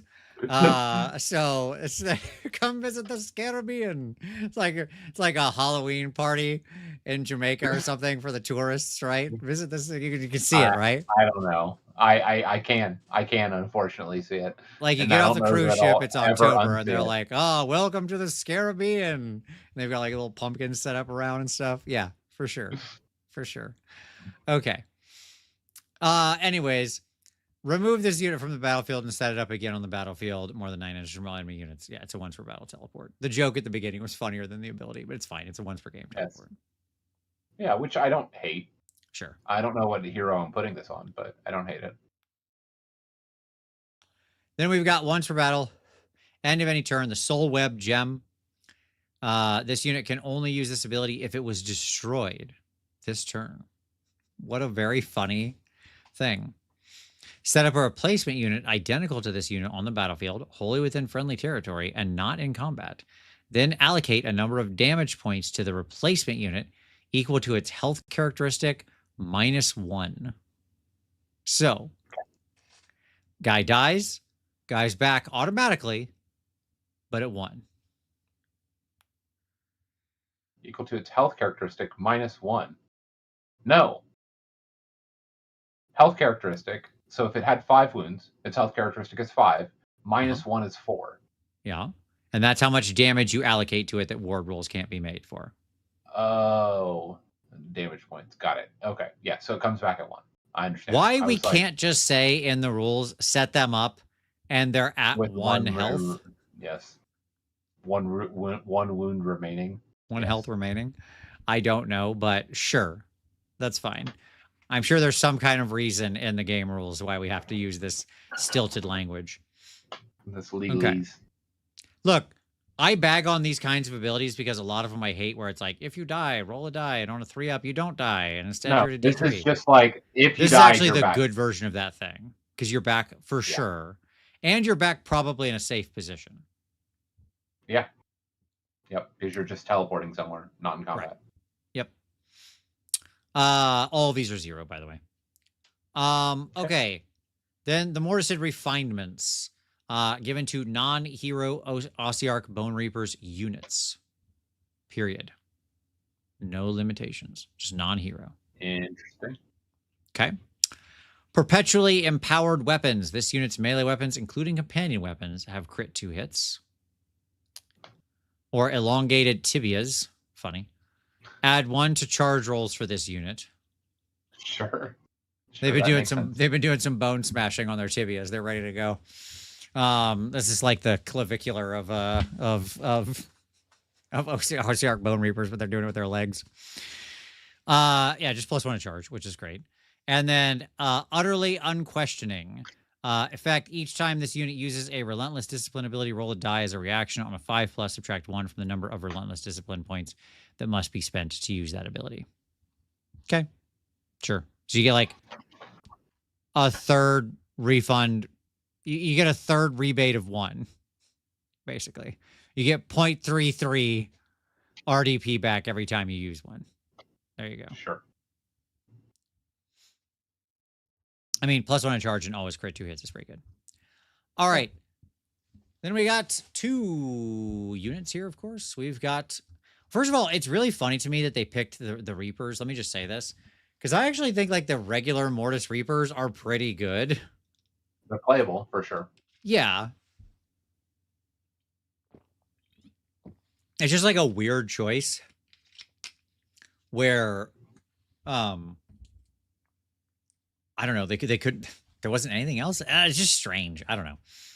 Anyways, like I hear that and I'm like, were they really the worst unit? Yeah, it's just such a strange choice. No, there was definitely other picks, but here we are. Okay, and Vokmortian wasn't terrible either. That's what's. Anyways, doesn't matter. All right. So first off, Vokmortian, the Master of the Bone Tithe. I always feel weird when we pick special characters for these. Unless the special character was just like a complete train wreck, like with a Stormcast guy. You know what it reminds me of? Ready. Did you ever collect like toy action figures when you were a kid? Sure. Yeah, of course. I was a child in the 80s. Yes. So Ninja Turtles was notorious for this. They would release like versions like Cowabunga Mikey or whatever. Like when I see this, like the seasonal like special characters, that's what I see is like this is Skateboard Raphael. Yeah, sure. Right, like the special where they have like a pizza hat on or something like that. Like, yeah. Here we go. Which one? That's very funny. Yes. Tom, as a point of fact of how much of a weird collector I've always been, when I would get my Ninja Turtles figures, when I got the first generation of Ninja Turtles figures, like when they first released them, I got 2 of all of them. So I could take one out and play with them. And then the other ones all sat in my closet in their packaging and were never opened. So like I had original Splinter and April and all 4 of the Turtles and a little thing on my shelf in my closet that I never touched. And then what happened to all that? I think it's still at my parents' house, honestly, even to this day. I'm going to say that's worth money. I do have a bunch of stuff still in packages for superhero toys, and it'd be worth checking out. That's all I'm going to say. There you go. Sure. I imagine it is. Well, there will come a day where I'm forced to clean out my parents' house, and when that happens, I'll find them. Because there is a day where that occurs. Yep. At any rate, indeed.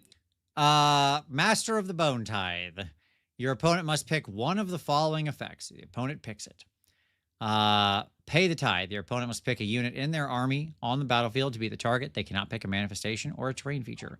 Then they inflict D6 mortal damage on the target. Until the start of your next turn, the target cannot be healed, have slain models returned to it, or be replaced. Okay. All right. And then deny the OCR their rightful due. Pick one of the following effects. You gain 4 RDP. Pick an objective you do not control for the rest of the turn. Add 5 to the control stores of friendly OBR units while they're contesting it. And for the rest of the turn, add 2 to the attacks characteristic. And add 6 entries to the range characteristic of this unit's Gaze of Death. Okay.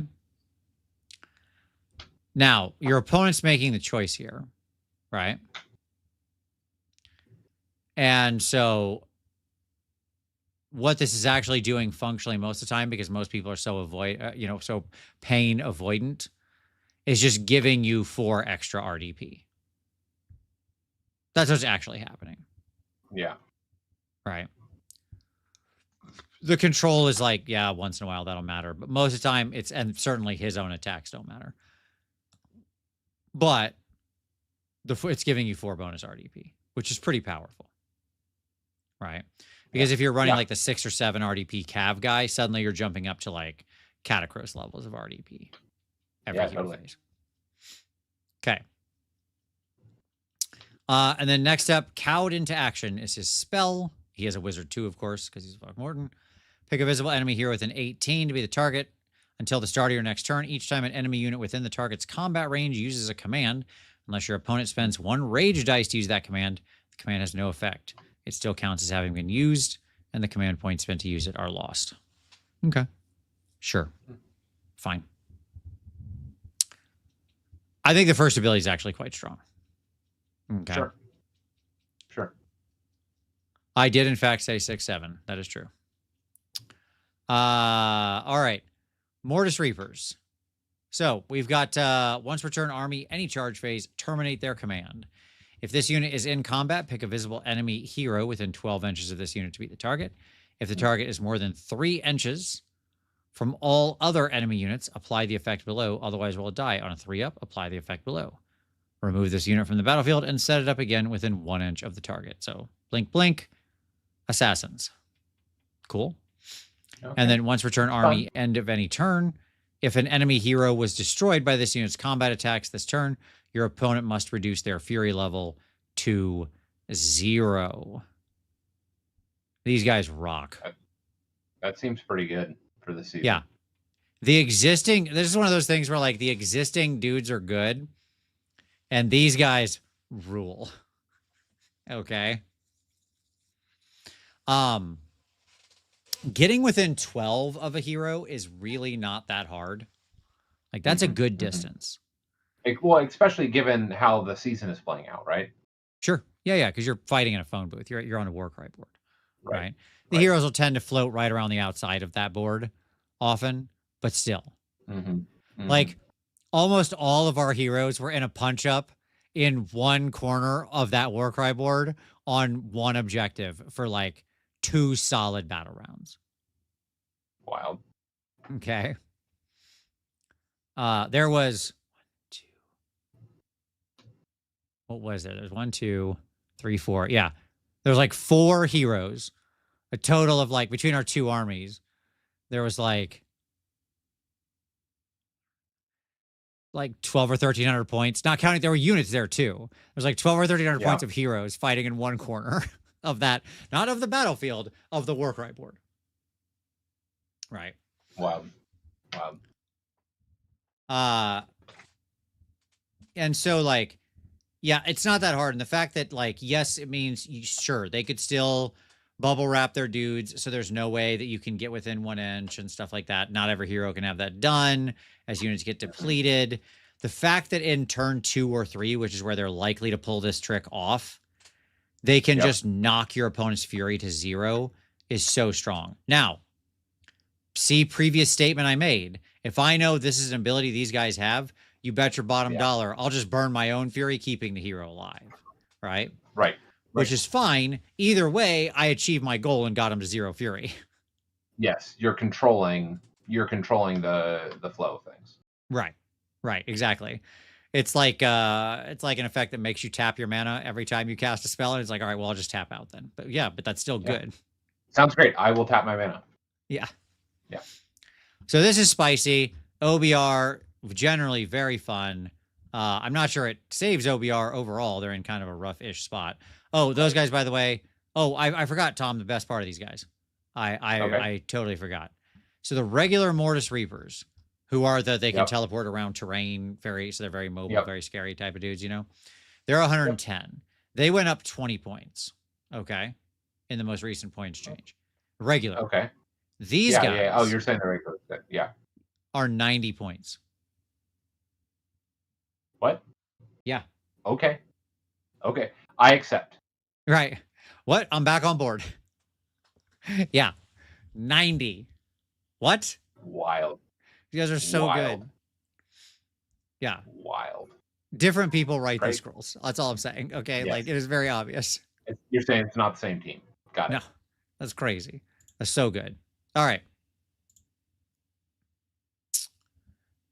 All right. And with that, we enter into chaos. So death overall, quite spicy. Quite spicy indeed. Seems very playable, is what I would say. Yes. Oh, for sure. For sure. All right. I got to mark our time here. Chaos. Let the chaos begin. All right. So, very good. We begin, of course, with Slaves to Darkness. What do we got here? By the way, Tom, tuck in. We're going to start on a high note. Just want to tell you this right now. Okay. Get ready for a spicy, like this one is the whatever. You'll see. I love this one. This spicy scroll almost redeems the whole season for me. It's so fun. Okay. Okay. That's how good the Slaves to Darkness one is. Because S2D is just allowed to be fun in a way that almost no other army is. Right. Which on one hand, that's super disappointing. Sure. Right? That like that the attention is given to them as it is. Sure. Okay. So let's start with this elf skin scroll. Okay. Okay. So it is once per battle, reaction, and opponent declared a spell ability for a wizard within 18 inches. Pick a visible friendly Slaves to Darkness wizard within 18 inches of this unit. After that spell ability has been resolved, that friendly wizard can use a spell ability as if it were your hero phase, and the casting roll for that spell is equal to the casting roll for the enemy spell. Do not count that spell towards the number of spell abilities that friendly wizard can use this phase. So, you give this to a dude, somebody else's spell. Yeah, and like they bust some big dice, you're like, yep, no problem. I'll borrow that and cast my own thing without doing a counterspell, effectively, right? Or whatever. Right? You mean without doing a intervention, magical intervention. Magical intervention. Correct. Which you can still then do when it comes to your turn to activate abilities. Yes. Because it doesn't count against their limit, right? And you know what they cast on before you use this. It's really good. Mm-hmm. Really, really good. Yes, originally when I read it, I was wondering like are you casting their spell? No, you're casting your own, which is great. Well, and that wizard could be like super far away. This is like 36 inches you're bridging here. I understand that, but the reason why I was laughing, I was wondering that, not because of the wording, but because it's the elf skin scroll. Like, is he dressing in an elf suit? Okay. So that he gets the buff too, because he looks like the elves that are casting the spell. Like when I read it for the first time, I was like, is that what they're going for here? Gotcha. No, Tom, and you ready for this? You ready for the best part? Yep. This is the worst one. Like, by far, this is the worst one. That's wild. Okay. That is wild. The next two are so good. Here we go. Number 1, Dark Flame Pendant. Passive ability. Effect. Weapons used for attacks that target this unit have a maximum damage characteristic of 1. Okay. I'm sorry, what? That's fun. That's fun. You have my attention. Abso-freaking-lutely. Get out of here. This is a season that very much values a lot of people running around with 2, 3, like 4, 5 damage weapons. Okay. Yeah. How about they were 1? What if they were just 1? Do you like that? Is that good for you? Yeah. Can we go back? It's 1. It's 1. Uno. And now we come to truly the most Timmiest ability they've ever written, because Slaves to Darkness are allowed to have fun and be a Timmy army. Here we go. The Rune of Murder. Once per battle, any combat phase, declare, pick one of this unit's melee weapons to be the target. Effect, pick one of the following effects.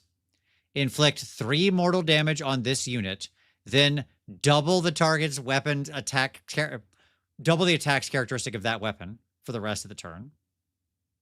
Or just straight up add d6 to the target's weapon attack's characteristic for the rest of the turn, but you don't take the 3 mortal damage. Crazy. Yeah. You can make a many much attacking demon prince, by the way, with a crit mortal damage. I would imagine so. The Myrmidon will straight go wild with this. Like, there are multiple heroes that are great for this. Great. Mm-hmm. So that's cool. Sounds fun. Mm-hmm. Yep.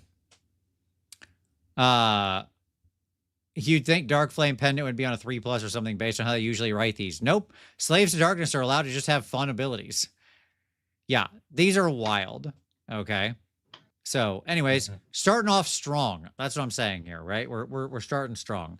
Then we have the Brands of the Dark Gods. They can be given to non-hero Slaves to Darkness infantry units, which did make me sad, but that's okay. So first off, we've got Brand of Unbreakable Bonds.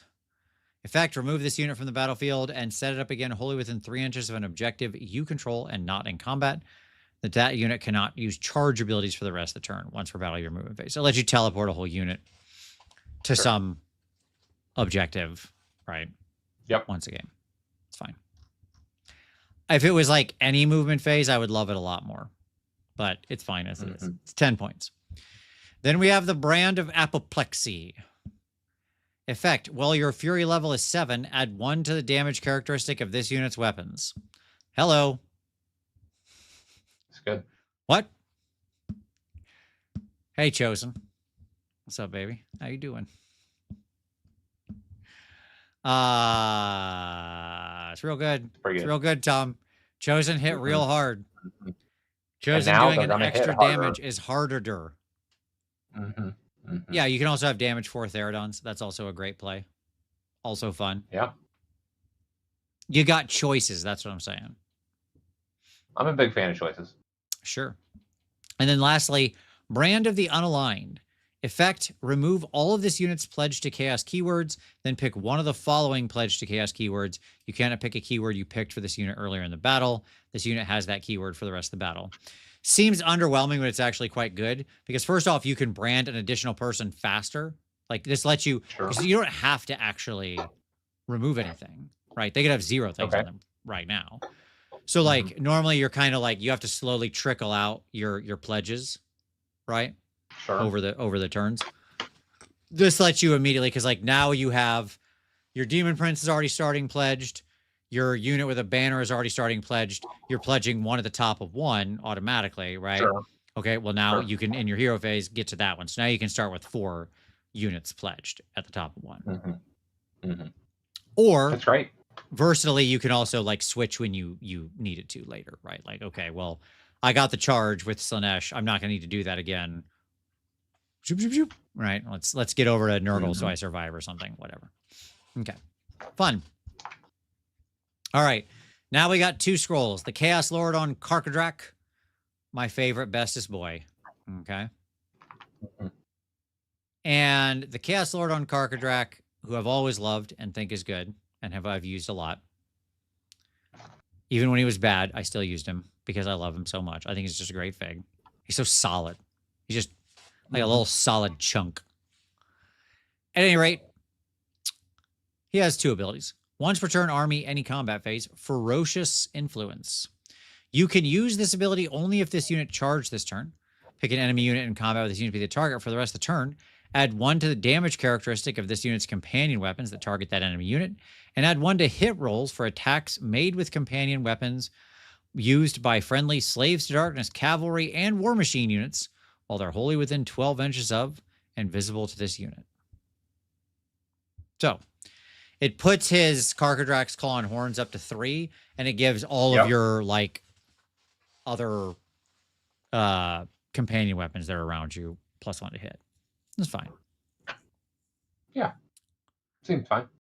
Then we have Wrathful Abandon. Once per turn, army, end of any turn. If this unit charged this turn, pick this unit and a friendly non-hero Warriors of Chaos unit that charge this turn and is wholly within 12 of this unit to be the target. Each target can move a number of inches equal to your fury level. If a target was in combat at the start of the move, it must end that move in combat with all of the units it was already in combat with at the start of the move. It cannot move into combat with units it was not already in combat with at the start of that move. So effectively, you can like reposition both them Like and another arbitrage, unit, yeah. like up to 7 inches. You can't leave combat, but still, it's very strong. The move. Yep. Stand up turn move. I like this guy a lot. I think he's great. How much is he? The Chaos Lord on Karkadrak is, sorry, I had to scroll up to him, is 230. Okay. Okay. Now, I will say, I feel that's a little much for the comparative of the normal one is 190. And I don't think he's like that much crazy stronger than the normal guy, but I still like him. Then we have Chaos Warriors. Good old-fashioned Chaos Warriors. You know them, you love them. Okay.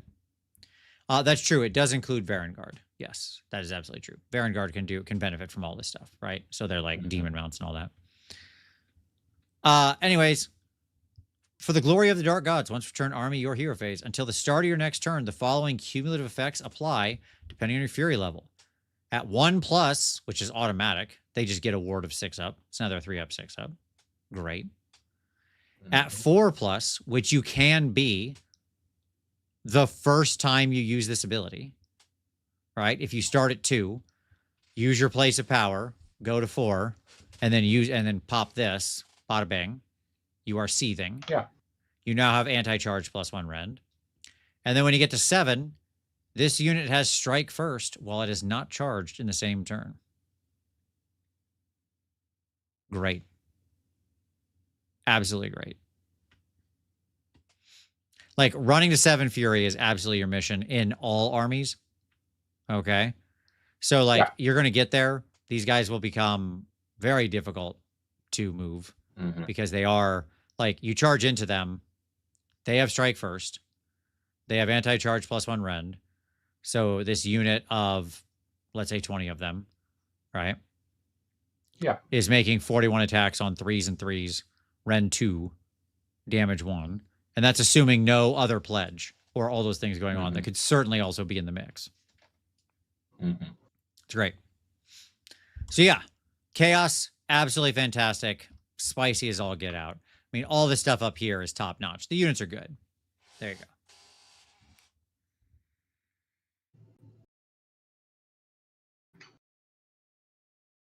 Coco Nut said they're learning, Vince. Anti-charge on something that can actually survive a charge. It's a miracle. What do you think, Tom? Spicy on the slaves? You giving them the spicy? Yeah, I mean, of course. Like they don't have many misses in the entire scroll. Agreed. All right, next up. No. Disciples of Tzeentch. You know, Tom, there's a saying in the world that the powerful do what they will, and the weak suffer what they must. The rich get richer and the poor get poorer, that kind of thing, right? Sure. So anyways, let's talk about Disciples of Tzeentch. Okay. So first off, we have our artifacts of power. Reaction. You declared a non-summon spell ability for this unit. Change the casting roll for that spell to a value of 12 that cannot be modified. That spell cannot be unbound, and this unit cannot use that spell ability again for the rest of the battle. Yeah. This is really good. Like, it is, but you got to remember it's competing with, like, I know I'm sounding like a broken record here for other stuff. It is competing with other really good things that are in the faction. It is, sure, absolutely. I do not disagree. And so, it's competing with the Carrick Tome. That's what it's competing. Yes. I understand. It is. It's not automatic. It's good. It's not automatic. No, but it's good. The 5 Verses of Valerian. Effect, this unit has a move characteristic of 14 inches and has fly. I really like that. Yeah, sure you do, because it's also really good. It is also really good. I see that and I'm like, I could throw that on a Curseling. That dude could move. There are lots of targets where this is good. Yes. Agreed. Yeah. Okay. I would point out the Carrick Tome does now cost 20 points, by the way. These are all the Tome of Scorched Insight also cost 20 points because at least they had the good sense to know how powerful it was. The other two are free. Yeah. Because I think the Tome, the Carrick Tome and the Tome of Scorched Insight are both competing in the same space. Yes. For what they're doing. Yes. Yep. It's very different abilities, but same kind of space. All right. Yeah. Reaction. You declared a spell ability for Disciples of Tzeentch unit wholly within 12 of this unit. Spend 1 rage dice, blah, blah, blah, your opponent's fury level. Then roll a die. If the roll is the same as any of the die used in the casting roll, that spell is miscast. Otherwise, add the roll to the casting roll. Okay. Sure. Weird. I don't know when I would take this. I don't know when you would take this over everything else we've talked about. Like, there are better choices. Yes. It's funny. I guess if you have a little bit of the soul of the gambler, you know? Yeah, and whenever you roll doubles. Correct. That's when you're doing it. Yes, because you know what you've rolled before you punch the whopper button here. And there's no limit to how many units you can bonus with this. What do you reaction. Mean? Oh, I see what you're saying. If you have multiple casters, you can do this in reaction to each, right? Or is it only one per phase? I don't know. Because Tzeentch has lots of casters. I thought there's some kind of limit on reactions, but I don't know. I could be wrong. Not sure. Maybe. Because you're reacting to different things. triggers. Yeah, I understand. Yeah. Yeah, probably the question is can this... I think there is a generic rule that you can only use unrestricted. You can only use a reaction once to any given trigger. Yes, I know that for sure. No, but I'm saying once per phase. Like each ability, I think is only once per phase. Well, it doesn't fall under the rule of ones because it's not an ability like that. True. I think. Anyways, doesn't matter. The point is, it's like the other. There are 3 better things here. Okay, regardless. Of course. All right, then you have your Visions of Fate. Visions of Fate are unique enhancements to be given to non-hero, non-beast Disciples of Tzeentch units. Okay. I'm just ruining my Screamer packs. Sure. All right. So first we have the... What you doing there, baby? You all right? Okay. She's fine. She's got her ball. All right. So the Vision of Defiant Supremacy. Once per battle, any hero phase.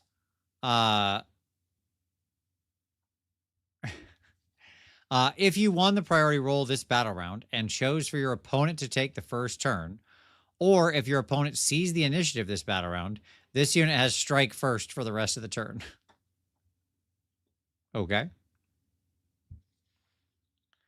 Cygnus said, why do I even own 21 Screamers? Yeah, exactly. Sure. And then next up, once per battle, start of your turn. Vision of Destined Conquest. If this unit is contesting an objective that you control that is wholly outside friendly territory, if you are the underdog, gain 1 fate point for each command point you have. Okay. If you are not the underdog, roll a die for each command point you have. For each 3+, gain 1 fate point. So this is pretty good. Yeah. I like automatic fate points. Yeah. Well, so this one, the Visions of Destined Conquest, they know this is good because this is 30 points, Tom. Okay? Yeah. The Defiant Supremacy is 10. This is 30 because realistically, this is just 5 fate points. Yeah. This ability reads once per battle, start of your turn, gain 5 fate points. Yeah. That's really good. Which is good. Well, yeah, I mean, you have to be outside your territory and you have to blah, blah, blah, blah, blah. It's fine. It's 5 fate points. Yes. You will be making sure to set this up. And by the way, you will be playing to be the underdog in a lot of scenarios. One of the downsides of this, having played through now, as I'm like playing my way through all the scenarios in the new season, I find myself like actively playing to underdog a lot, where I'm trying to like be 3 points down. Sure.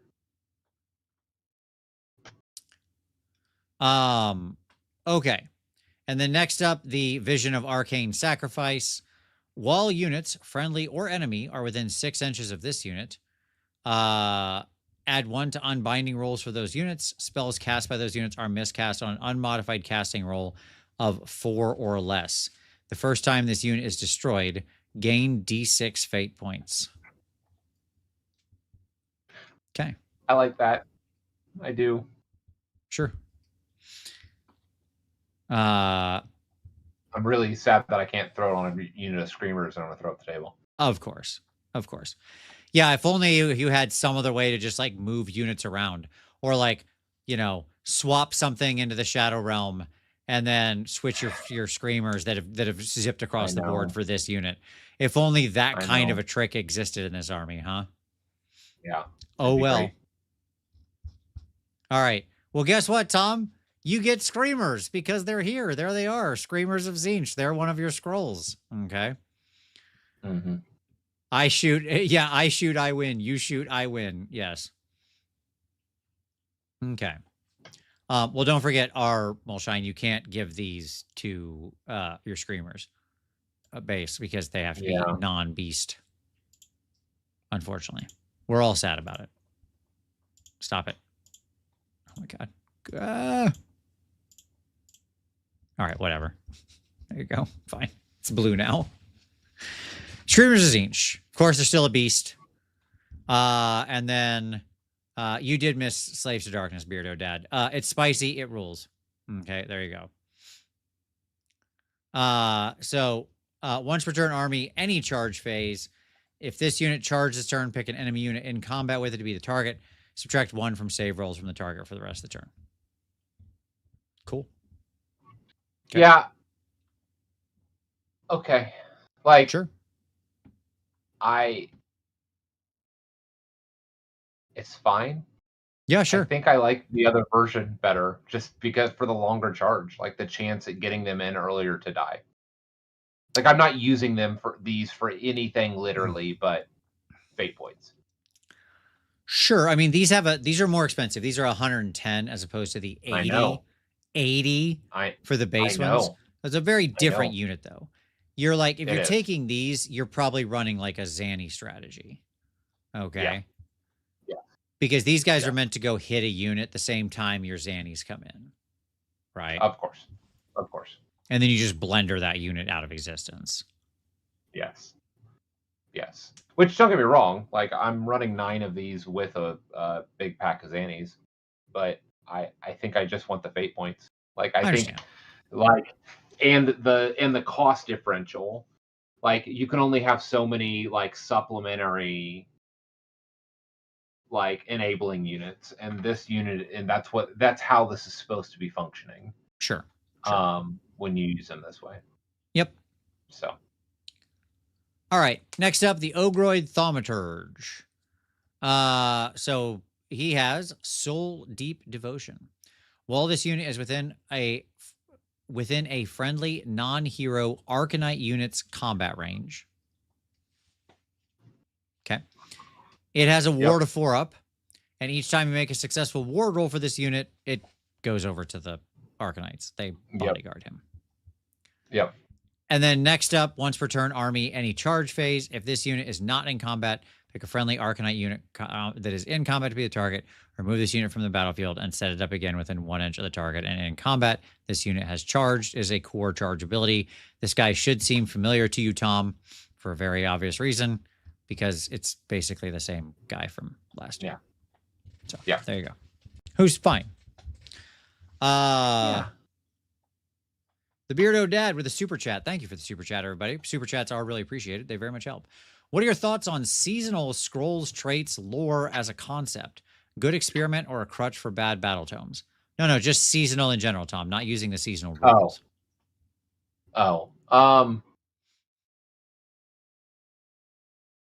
I mean, I think they're great for fixing problems. Yep. But what I would prefer to see is them be seasonal for a year, and if we like them, they stay, Sure. and they get rotated in, Yep. and then we do another season. That's what I would prefer. I agree. I hate when we get really good things and then they just leave. And Right. then they take them away. They take Yeah. our toys away. Let me say, I think there is a difference here. Like seasonal lore, yeah, for sure. Like go nuts. Give like Yeah. that's Yeah, perfect. yeah. I want to hear more about like what's going. If we actually tightened up the focus and said, "Hey, this is what's going on in Aqshy or Haish or something right now," and like regularly rotated through that and just like zoomed in on a plane, I would be so down for that. That sounds amazing. Yeah, agreed. So no issue there Agreed. because that is effectively evergreen, right? Lore doesn't go away. Yeah. Scrolls and traits can be paper over bad battle tomes, but I hate when we get really good things and like now we're all crossing our fingers like, oh, I hope the black coach stays. Oh, it stayed. Right. And it's like, okay, you know. Yeah. So there you go. Yeah. I'm feeling it with my Cruel Boys because one of my favorite traits that made my troll like super useful went away. And so I don't have +1 to hit anymore. And that makes me really, really sad. Sure. Sure. Okay. Who's next? Who are next? Oh, yes. All right. Oh, by the way, I do think that I think Disciples is spicy, by the way, is the answer. They kept the Ogroid. The Visions of Fate are very strong. Like they just are. They're just very I don't strong. know that I'm taking anything from here other than the free ability for my Xancor unit. Which is like super strong. It is. It is. I'm not gonna like they printed something in here that says spend 30 points, get 5 fate points. Great. Yeah. Yep. Okay. Amazing. Like the rest of it could have just been drawings of like of bird people, and I would have still been like, well, this was worthwhile. Right. Yep. All right. Heed Knights of Slanesh. Get ready to be whelmed. Here we go. All right. So, first up, we've got some heroic traits. The Dark Prince's Beloved. What do we get here? Any movement phase, agonizingly elusive. Pick an enemy unit in combat with this unit to be the target. If it's your turn, apply the effect below. If it's your opponent's turn, roll a die. On a 3-up, apply the effect below. Inflict D3 mortal damage on the target.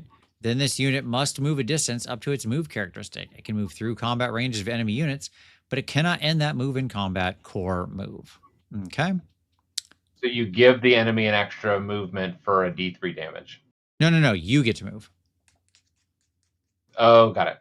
The sucky part about this is only that it requires you to be in combat at the top of the movement phase, which with Slanesh is harder. Right? No, hold on. Pick an enemy unit in combat with this unit to be the target. Mm-hmm. And then the if then blah, whatever. blah, blah. Inflict D3 on the target. On the target.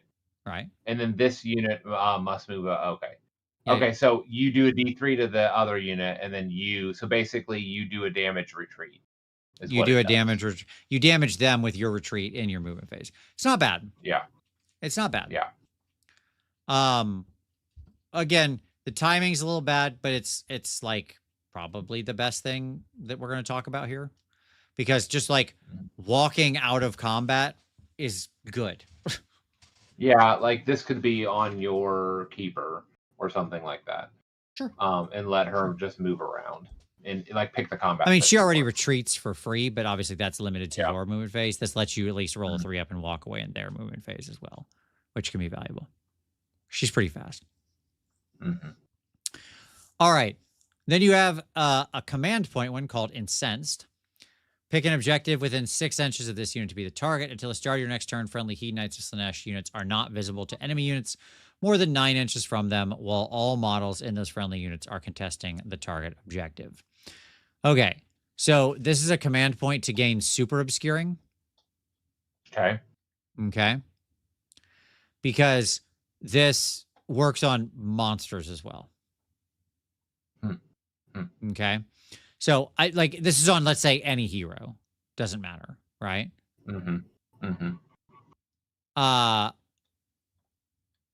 Like, let's say you've got the keeper towing on the objective, and then a hero, and then a unit. Like the three of them are occupying the objective in some way, right? So every model in all three is contesting the objective.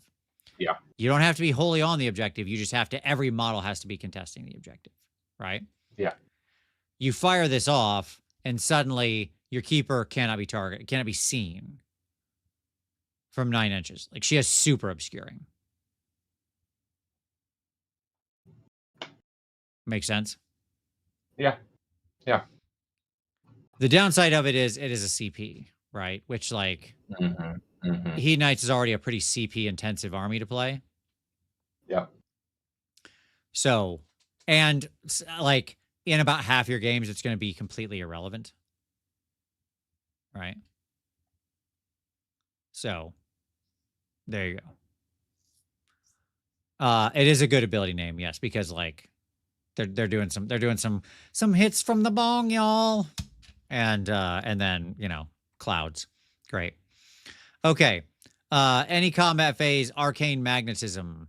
If this unit has 3 or more damage points, it can use a spell ability as if it were your hero phase, as if that ability had the unlimited keyword, and as if this unit had Wizard 1. Okay. I mean, it's fine. This is on anybody. They don't have to normally be a wizard. That's what's funny about it, right? Yep. Could just be anyone.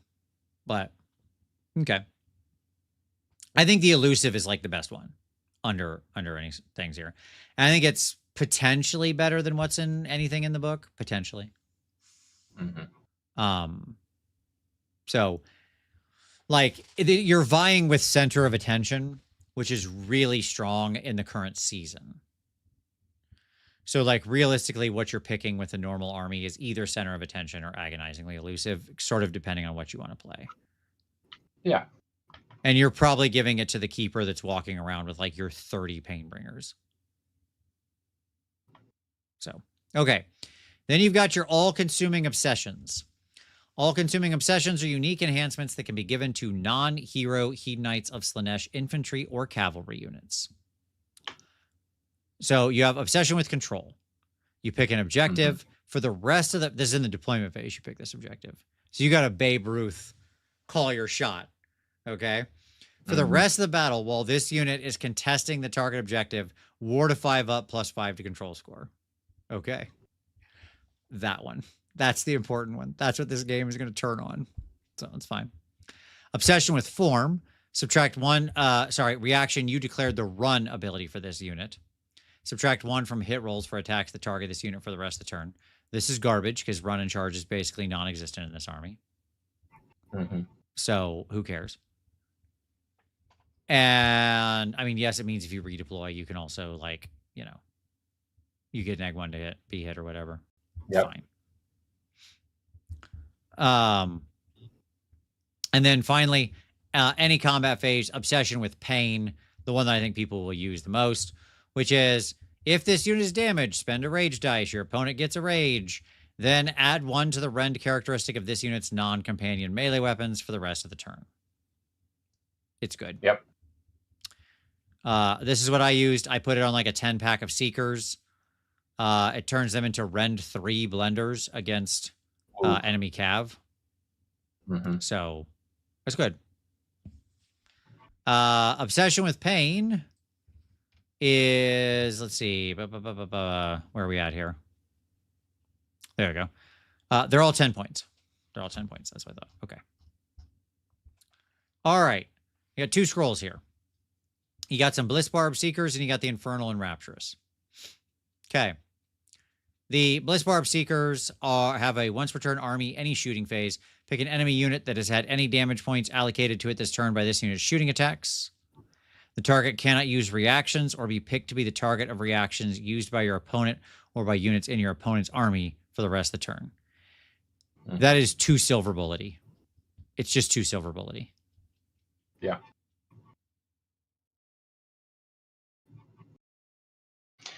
It's way too specific at the end of the day. Right. Like, I get it. I get what they're going for. It's like a very, but it's in the end, it's like a counter spell where it's like counter target, you know, creature with a kicker ability. And it's like, okay, come on. Yeah. Stop it. In the right meta, maybe. Mm-hmm. And then the Infernal and Rapturous. I'll talk about points here in a second for both of them. Yeah. The Infernal and Rapturous, she has Delightful Defeatism. Each time a visible enemy unit within 18 inches of this unit uses the Rally command, they make 3 fewer rolls. Okay. It's funny. Sure. And then once per turn army reaction, opponent declared the Eruption of Fury ability within 12 inches of invisible to this unit. You and your opponent roll off. If you roll higher, pick another unit, friendly or enemy, within the combat range of the enemy unit using the Eruption of Fury ability. That unit is now the target of that Eruption of Fury ability. Your opponent must spend as many rage dice as possible as part of that ability to a maximum of 3. That sounds interesting. Again, it's not. It's funny. Mm-hmm. Again, it's funny. I don't know that I'm going to waste any points on that. On Mm-hmm. funny. On funny, maybe. Yeah, I mean, it's just such a small bubble in reality for using this, right? Counter target Bant spell because Bant is terrible and I hate it. Hey, look, Rafik of the Many would like a word with you, Beardo Dad, okay? He's over here. He's being exalted. This Scourge of Aqshy, Infernal and Rapturous is 90 points. Mrs. Bumbleflower wants a word. Okay, that's what I really want to say. There you go, right there. When you keep going. Mm-hmm. Helga wants a word with you, right? She's frogging it. All right. The Scourge of Aqshy, Bliss Barb Seekers are 150 compared to the normal 160. So you are getting like a bit of a discount on them for like a markedly worse ability. Yep. The Infernal and Rapturous is 90 compared to the normal Infernal and Rapturous being 100 points. She is not worth it. The normal Infernal and Rapturous has a hero phase damage ability. Okay. Mm-hmm. Which is really important because you're like a very likely pick for your battle tactics in this season with Slaanesh is the do damage in 3 phases one that then goes into like the hideout thing. Okay, or whatever. And that just like she opens up another avenue of doing that. Okay. Mm-hmm.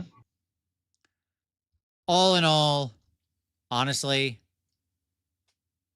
it's mild. Okay. Because like none of these are really like your heroic traits, none of them are better than what you already had.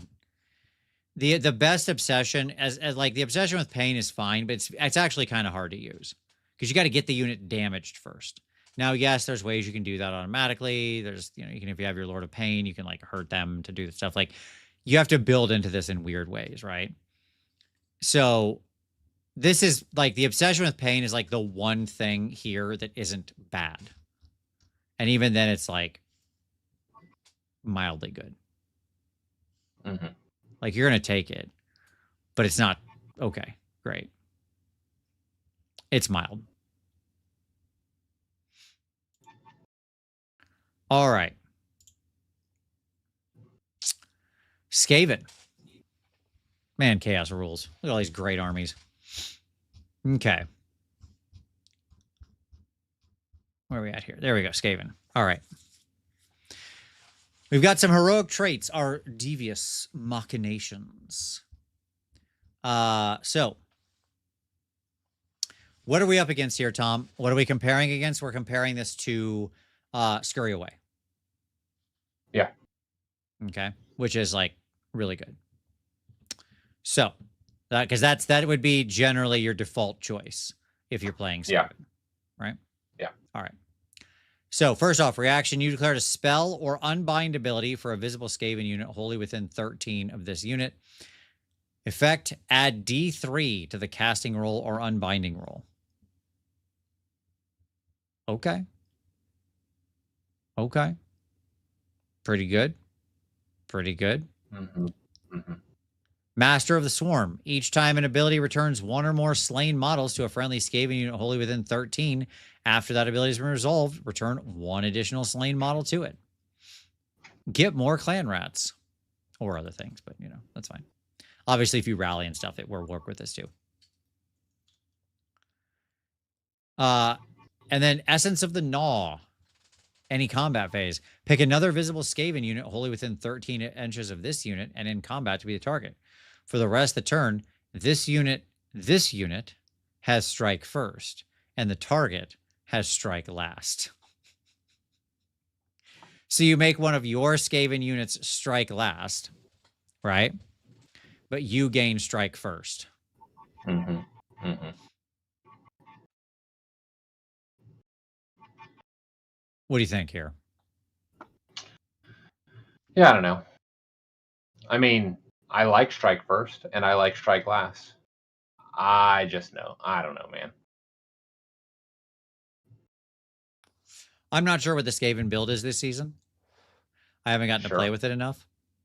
Like, who is using this? One of your actual good Vermin Lords. Like the new Corruptor we'll talk about in a minute, or your assassin Vermin Lord, probably. And he's like hitting some junk unit that doesn't matter. Like he's gonna hit a unit of Clan Rats or Night Runners or something. Pick another visible Skaven unit. So you cause one of your own to have strike last, and he gains strike first. I don't know. Yeah. I don't know. Look, I mean, maybe the D3 what is casting. this competing with? Sure. I honestly think the Master Clan Connections, the D3 casting, is the hottest pick. Sure. Because that works on Heroic Intervention. Yeah. Yeah. And it works on itself. Visible unit wholly within 13 inches of this unit, which is itself. It doesn't say a different one. Yeah. Yeah. Yes. Correct. Like, again, I just wonder what is the build that's using the Essence of the Null? For me, the Master Clan Connection seems to be where it's at. It's 100% better. But I do think there is some builds that could use Essence of the Null. I really do. Okay. Next up, we've got some Molder mutations. So very specific here to a point, you would think, but it's non-hero, non-war machine Skaven units. Okay. Okay. Mm-hmm. So pretty broad. Pretty broad. Transplanted Brains. Pick one of the following brains. Its effect apply for the rest of the turn. Any hero phase. What a wonderful sentence. Mm-hmm. Warpstone Addict's Brain. Add 1 to hit rolls for this unit's combat attacks. This unit has a maximum control score of 1. Or add 10 to this unit's control score. Fun. I'm going to pick the one that turns them into beasts, so it gives them +1 to hit. Every time. Because hopefully there is no enemy to contest anymore. That's what I'm going for.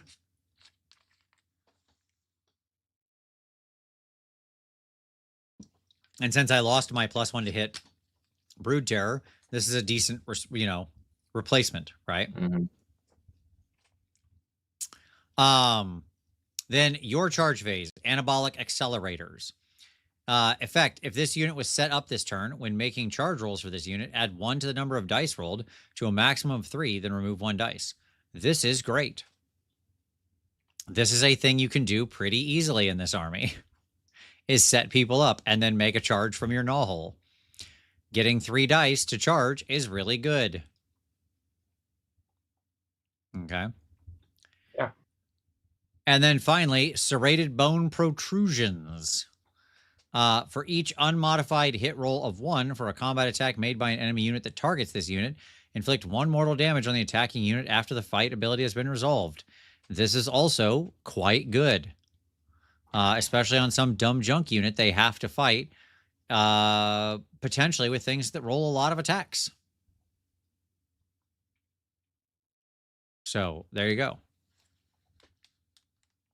All of these are useful. Weird to say, but like, honestly, all 3 of these have builds where you would use them. Like, and exactly like Coconut, or who said it? Yeah, Coconut said, my vote for mutations is brain transplant for your hammer units, bone protrusions for the Million Plague Monk build. Sure. I would also say anabolic accelerators can be really good depending on exactly how you're going for it, right? Like if you're trying to come out of a null hole or pop up from the tunneler thing or whatever.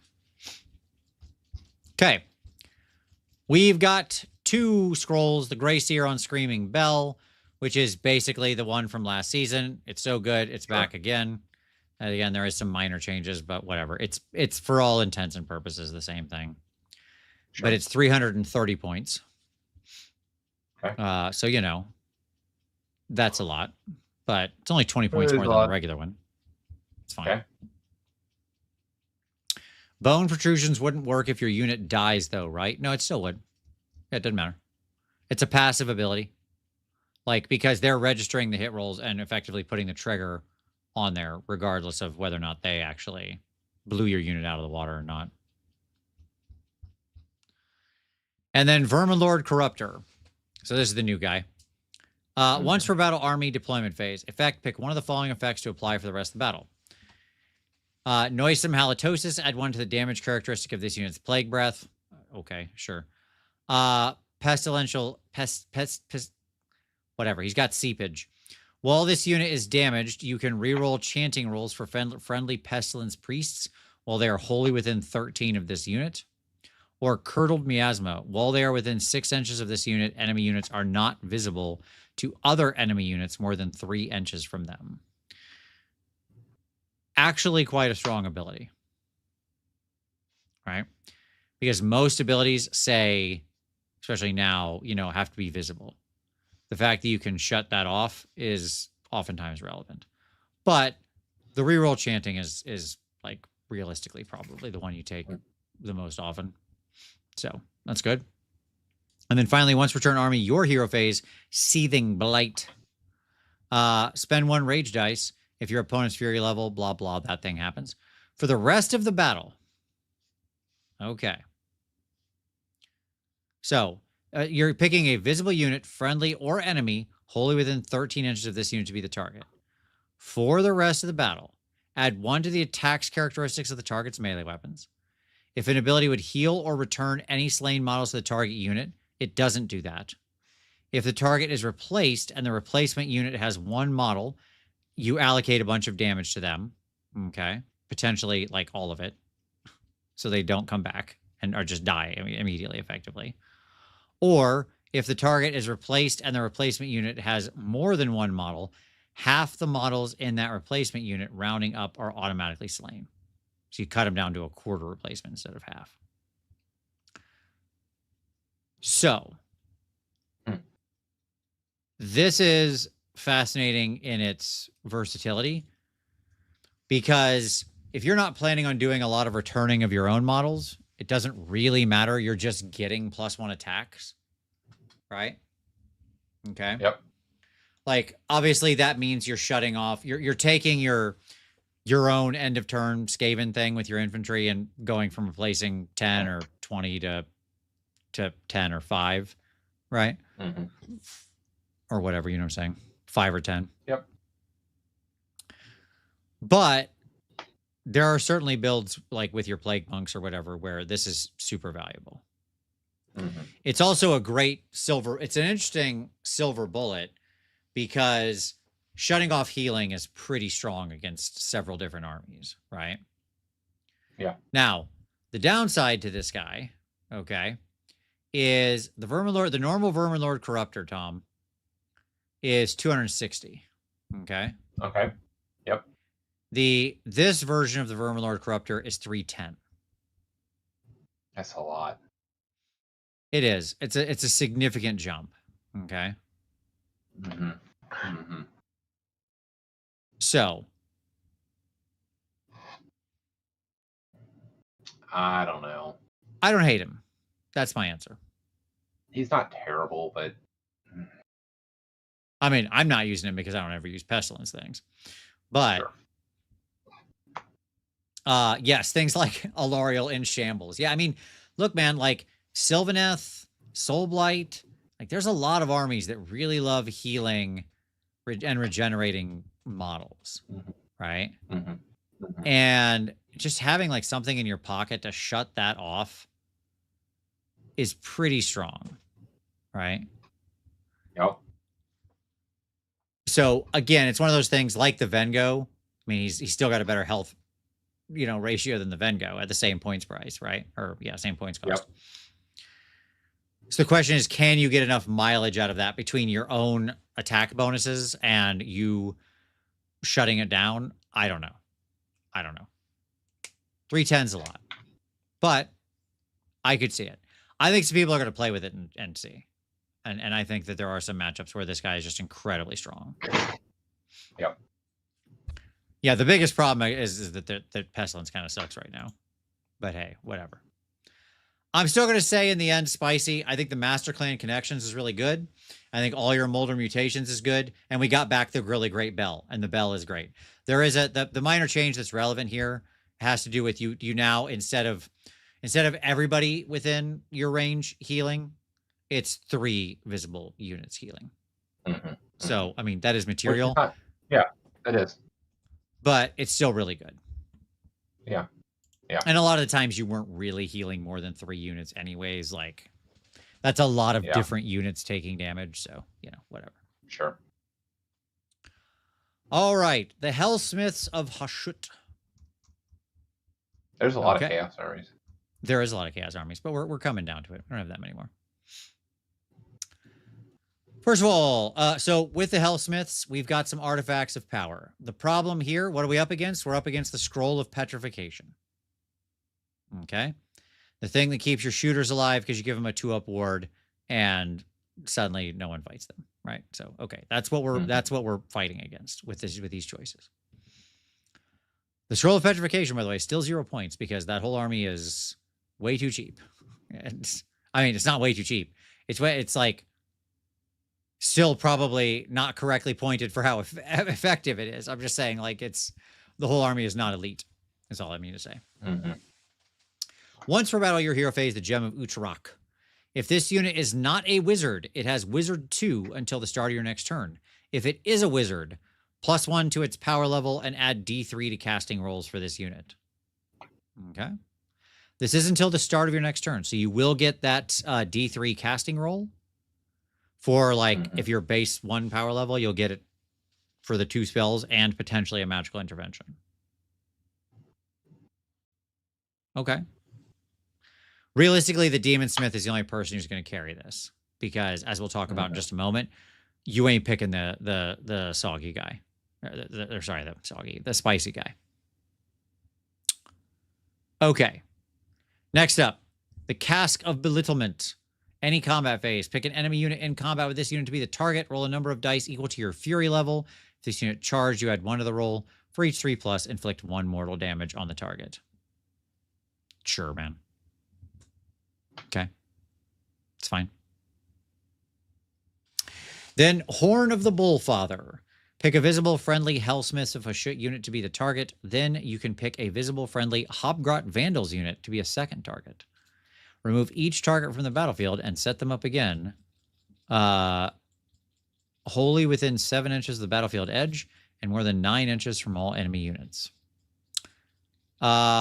This is actually really good. Okay. For 2 reasons. Despoiling stuff early in the game, like peeing on terrain and objectives outside of your deployment zone, is really good to do early. Okay. Yeah. But it also, since your hero can be the one that you redeploy, it allows you to redeploy next to the places of power in the mission because they're often near the edges. When they're outside of deployment zones, they're often near the edges, right? Because you just need it within 10 inches of the edge of the battlefield to trip it, right? Or sorry, 10 inches of the edge of the battlefield. And that could give you access to Fury. Right? Because your hero could jump over near the place of power and your Hobgrots could go be near some terrain to pick on stuff, to pee on stuff. Which is like a double win. So if you think you can keep your shooter safe, I think this is a worthwhile pickup. I really do. Like, fundamentally, the big challenge with this army is just, like, you're going to need rage. You're going to need to pee on stuff. And there you go. Okay. You can pick 2 Hobgrot units if you want, yeah. But, I mean, I don't really see the need to pick 2 Hobgrot units because your other ones can just, like, walk forward on their own. So, like, generally between that and then the one you teleport and your hero getting in place, you have lots of like good options. All right. Accursed devices. They can only be given to Hellsmiths of Hashut war machines. Why do we get this? What? Why? I mean, there's a lot of war machines in the army, but okay. Right. Sure. This is the monsters trait for orc, whatever they're called. Yeah. Cruel boys. Correct. Now, I look. The upside of this, Tom, is you can put this on heroes. Like, that is different. The bull guy is a hero, and Yeah. he is a war machine. So, it works, right? Yep. All right. Infernal motivators plus 2 inches to your move. It's fine. It's good. Moving 12 instead of 10 is like good, right? Then Earthrack stabilizers add 1 to the rend characteristic of this unit's melee weapons if it is not charged in the same turn. Yep. Okay. And then Bullfather Scorn, you can spend a rage die. They do the thing. Otherwise, you roll a 3 up. This unit's ranged weapons have crit 2 hits until the start of your next turn. If each of this unit's ranged weapons already have crit 2 hits, this unit's shooting attacks or critical hits on unmodified hit rolls a 5 up until the start of your next turn instead. Yep. Okay. I mean, a fun pick for your Bull Blaster. If you think you're really going to get into a great position where you're going to be able to split your attacks out crazy style. If you're going to live the dream, do the 8-way split, 3 attacks each on all of them, crit 2 hits down the line. Yeah, boy, let's go. Doesn't happen, but okay. It's fine. You can dream. Sure. You can dream. These are all fine. The fact that these cost points is kind of insulting to me. They're not that good. Yeah. And they're basically just making a lot of your war machines functional. What's deeply insulting to me is that the infernal motivators, like just the generically fine one, it's not even great. It's just like fine. Yeah. It's 20 points. Yeah. Yeah. Okay. Who is buying that? Who are the ad wizards that came up with this one? So the Damon Smith on Infernal Taurus. So this is the generic guy. I've said in a previous show that I thought the normal version of this guy was the worst unit in the book. And somebody was like, well, apparently you've never read Bull Centaurs. Like, I haven't played this army like 25 games. Yeah, I'm aware. I know how Bull Centaurs work. And I've run that build out multiple times. It sucks. And that guy sucks. And I stand behind it. Okay. But that being said, I stand behind the fact that it sucks because they were like, well, it sucks enough that we got to give them a new one that doesn't suck. Okay. The UHF Rambo scene, but with a bull bot. Yes, absolutely. Yes. All while Kramer is there, like not in a little fake prison. UHF. One of the greatest movies of all time. Don't you know the Dewey Decimal System? Okay. So anyways, what does this guy do? Look, Tom, what this guy does is so insane. And by that, I mean not good. Sure. It is so wild to me. This is so wrong-headed. All right. This guy is a Wizard 1. Or Wizard... Yep. What is he? I legitimately need to like scroll in. Yeah, Wizard 1. Okay, he didn't like change. The text is so small. Sorry, I couldn't see it. So he's a Wizard 1. Great. Once per turn army, your hero phase. So only in your turn. You can leech the realm magic. The effect. Add 1 to casting rolls and unbinding rolls for this unit until the start of your next turn. Okay.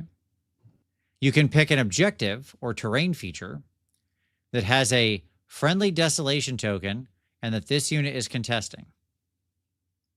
If you do so, add 1 to this unit's power level for the rest of the battle, then remove that desolation token from the battlefield. This unit can be affected by this ability multiple times, and its effects are cumulative. So, yes, Cocoa Nuts, you can pay 40 more points on an already bad unit to shoot yourself in the foot once per turn. Correct. It is really hard to build up your desolation in this army, and your entire army runs off of it. You're off your DPP. Right? Yeah. And so this guy says, what if you just lost like half of that? How would that be? Okay. All to just get a power level. Now, sure, he can just like, he doesn't have to do that. First of all, I would state, remember, he has to be on that objective or terrain feature, right? So he's got to be hopping around to all the things you've peed on. Yeah. He can just use it to get +1 to cast. Like, yay. But that's not actually hard to get at in this army. Okay. I could just take Uruk Tar and have massive bonuses to cast, and take the battle formation and have a big bonus to cast. Like, I can already get big bonuses to cast. So this isn't doing jack for me. And if I want his special blade, and what am I going to do? They don't have a manifestation lore of their own. So what the heck am I? And their spells are like actually super limited, and he doesn't have his own spell on scroll. Mm-hmm. Their spells are like short range and very limited in what they do. Yep. So like, what are you getting by going to power level 4? Absolutely nothing. Yeah. I have no idea. Yeah.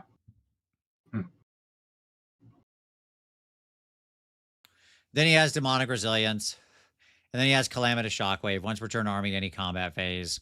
Pick up to 3 enemy units in combat with this unit to be the targets. Roll a die for each target. If the roll is lower than your Fury level for the rest of the turn, they can't use the Eruption of Fury ability. When resolving the damage sequence, your opponents can't use Fight Through the Pain, and add 1 to the Rend characteristic of weapons used for attacks that target that enemy unit.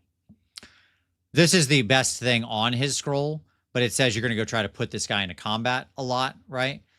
And like, what's funny is if you're going to do that, he's got to be soaking up a lot of DPP. So like, he's got to be at least 2. So he's running in with like a ward of 5 up. Otherwise he's going to get splatted against the wall. Right. Yep. And so like, to put him in, you need to get up to Fury 7. So more like you got to wait late in the game thing. Okay. Yep.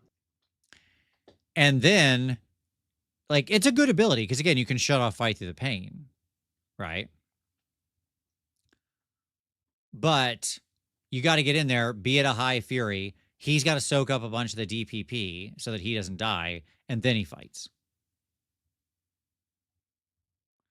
So, this guy is 350 points.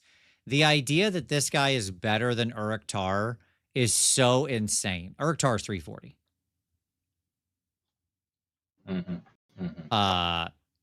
No.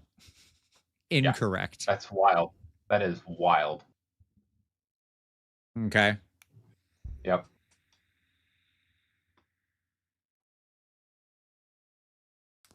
All right. Then Anointed Sentinels. One of my favorite units in the army because I think they just generally deliver. Okay. They're like the Postal Service. They're always delivering. They have 2 abilities. First of all, they gained the Demonic Resilience instead of the bonus to charge, which is what these guys normally have, right? They instead gain the Demonic Resilience where they get a ward, which is not unwelcome. They are still very fragile, right? But they also have Zealous Acolytes. So effect, add 1 to the attacks characteristics melee weapons. While it is contesting an objective you do not control, and add 10 to this unit's control score while it is contesting an objective you control. Okay. This is kind of a bad use for them, but like I appreciate that they turned them into a like sort of alpha anvil type of thing is really the idea here, right? They want to like get stuck in, do a lot of damage, take an objective, and then sit there with some DPP just chilling on them where they have the ward and like they become harder to unstick. Okay. But like legitimately the regular Anointed Sentinels are better. And regular Anointed Sentinels are 130. These guys, Tom, 170. Nope. Like that's a lot. That is a lot. And they really require the DPP to do their job, whereas the normal Anointed Sentinels, like being at 1 DPP or none, they can still get away and do their job. Because they're like great sit behind the line counterchargers that sort of unstick your guys and do some good work. So. Yeah, it's a pass for that much indifference. Like that's those points are just like too much of a difference. The best part about the Anointed Sentinels is their cost. Like being 130 means you actually work out pretty well on like the health ratio. Right? These are pointed as though they always are running around with the Ward of 5 up. Sure. Okay. I need as many points as possible to afford my +2 move. Exactly. Hellsmiths, I'm gonna give them a mild. Their accursed devices are all like meh. There's a couple heroic traits that are fine. Again, I don't know that it's like necessarily better than the existing scroll. And one of their additional war scrolls is straight terrible. Like that guy's bad. And the Anointed Sentinels are fine, but overcosted. Okay. See, these are okay. I don't mind the new Anointed Sentinels as objective grinders. Yeah, I mean, again, I didn't know anyone liked the old Sentinels. Oh yeah, I love them. Like I said, they've really delivered for me. They're very like you have to use them in a very particular way, but they have been nothing but beneficial for me. They have to like be part of your battle strat. Yeah. No spice detected, mild all the way down. All right, Tom, 2 left. Next up, Maggotkin of Nurgle. We're back to you. So, what do we got here? We got some Plague Father's Poxes. They can be given to non-hero Maggotkin of Nurgle units. Okay. So these are not items. Nope. These are your thing. Right. These are your unit thing. They're just at the top, which is weird. Okay. Here, baby girl. Here, I'll move these. There, you can lay down. Down. Lay down. Okay. So, Snuggling Sickness. Any hero phase, pick an enemy unit in combat with this unit to be the target.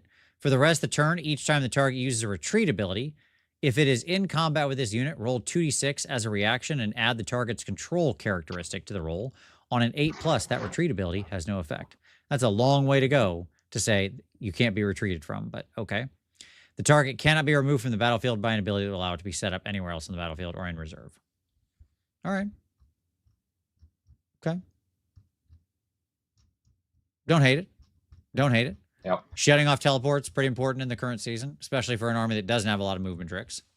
So that's good. Yes, you do see that dog. She's back here. She hangs out with me at night. She's very good. Next up, we've got Chuckling Moraine. Sure. Effect as a passive ability. Effect. Your opponent must spend 1 additional rage dice for a unit to use the Eruption of Fury ability while it is in combat with this unit. When resolving the damage sequence for enemy units in combat with this unit, each time your opponent would spend rage dice as part of the fight through the pain, they must spend 1 additional rage dice. In both cases, that additional rage dice does not count towards the number of spent for this ability. Okay. Maybe I just cool, I just won't do it against that unit. And then the Weeping Flux. Each time a model in this unit is slain by a combat attack, roll a number of dice equal to this unit's health characteristic. For each 6, inflict 1 mortal damage on the attacking unit. Now that one, I don't hate at all. Yeah, I mean, Blight Kings have a lot of wounds. Everything in your army is multi-health. Who cares? Even if it's like a 2-health guy. Yeah. And you got like 20 of them in the unit, right? Like, great. Yeah. That's 40 dice. If they ever chew through your thing. Like, it's just good, right? Chewing through, like, Nurgle kills you through attrition. This adds to your game plan. Right? Sure.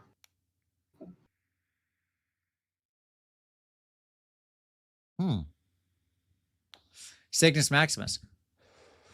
Moraine is an archaic umbrella term used historically to describe highly contagious and deadly plagues affecting livestock, particularly cattle and sheep. Okay. Yes, Weeping Flux on Pestigores. Yeah, for sure. For sure. For sure. All right. And then, weirdly, Tom, you have a prayer lore. Okay. Which, I mean, you do have one by base. Sure. The Lore of Virulence. Now you get the Benedictions of Sickness. I think this is actually a pretty decent prayer lore. It's 3, 5, 4 are your casts. So first you've got Febrile Advance. Pick a friendly Maggotkin of Nurgle priest. Pick a visible friendly Maggotkin of Nurgle wholly within 12. If the chanting roll is a 6+, you can pick 2 units, which I like. I like any prayer where you can double tap it, right, automatically without building up any points. Until the start of your next turn, add 3 inches to the distance each target can move when making pile-in moves. Okay, so you get 6-inch pile-ins. It's cool. Blunting Blight on a 5. This one targets an enemy unit within 18. If the chanting roll is 10+, you can pick another eligible enemy unit. Until the start of your next turn, the target's attacks cannot score critical hits. This is good. 18-inch range on a prayer is good. That's fine. And then Agonizing Vomiting on a 4. Once again, 18 inches, enemy targeting. Roll 7 dice. If the target is diseased, add 1 to each roll. If the chanting roll was 7+, there's literally something on my screen I had to scrape away. That's so funny. Add 1 to each roll. I should probably clean my monitor. So 4, 7, nice easy doubler. Add 1 to each roll. For each 5+, inflict 1 mortal damage on the target. Okay, sure. It's fine. Like, it's not bad. I like shutting off critical hits. A lot of armies rely on critical hits to do their work, right? And a 6-inch pile-in can actually be quite a lot of movement for your army when you're in the middle of a phone booth. But I'm not sure that the Lore of Virulence isn't better. But it's interesting. It's an option. Okay. Then we got Tom Sloven Knights and Putrid Blight Kings. All right. 2 units I wasn't a super fan of in the original book. I know some people were really hard on, or like up on Sloven Knights. I always said I didn't think they were very good. I think history has proven me correct on that.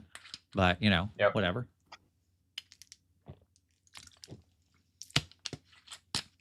Okay. So, Sloven Knights. Indolent Bludgeoning. Once per turn, army, any combat phase. Pick an enemy unit in combat with this unit to be the target for the rest of the turn, while the target is in combat with both this unit and another friendly Maggotkin of Nurgle unit.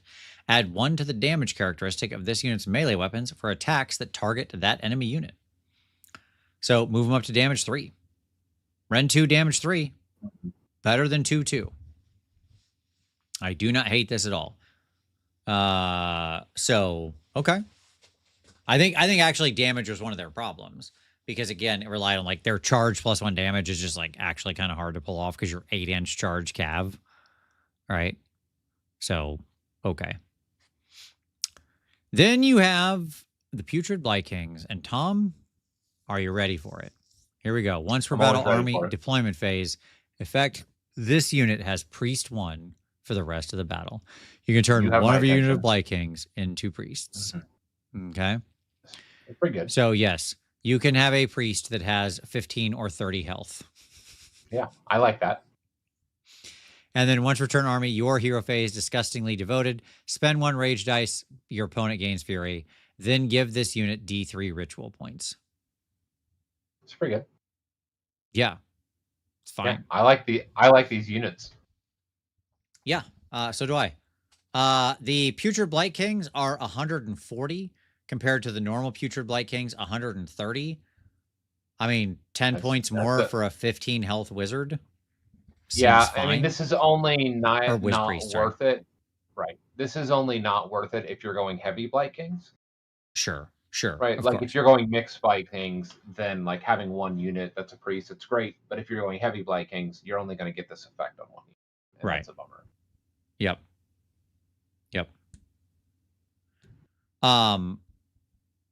Imagine these in a universe where once per turn army didn't plague this game. Oh yeah, for sure. That'd be amazing. But yeah, I like both of these. My answer is Nurgle. I'm going to say just slightly spicy. I like both of the units. I kind of don't care about the rest. Although I think Weeping Flux is good. It's decent enough. Yep. And finally. Nope, not Iron Jaws. Wait, who did I miss? That's extra. Was that it? Was Maggotkin done? Did we miss anything? Hold on. I got to look down. Corn. Did we miss one? Oh, Corn. Jesus, how did I miss Corn? Apparently the Iron Jaws were trying to sneak in. They're like, we're back again, guys. Round 2. Hold on. Where did Corn go? How did I lose corn? Hold please.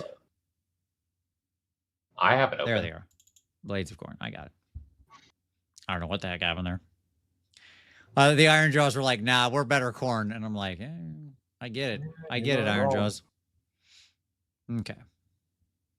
All right. Let's get rid of this crap. Let's do that.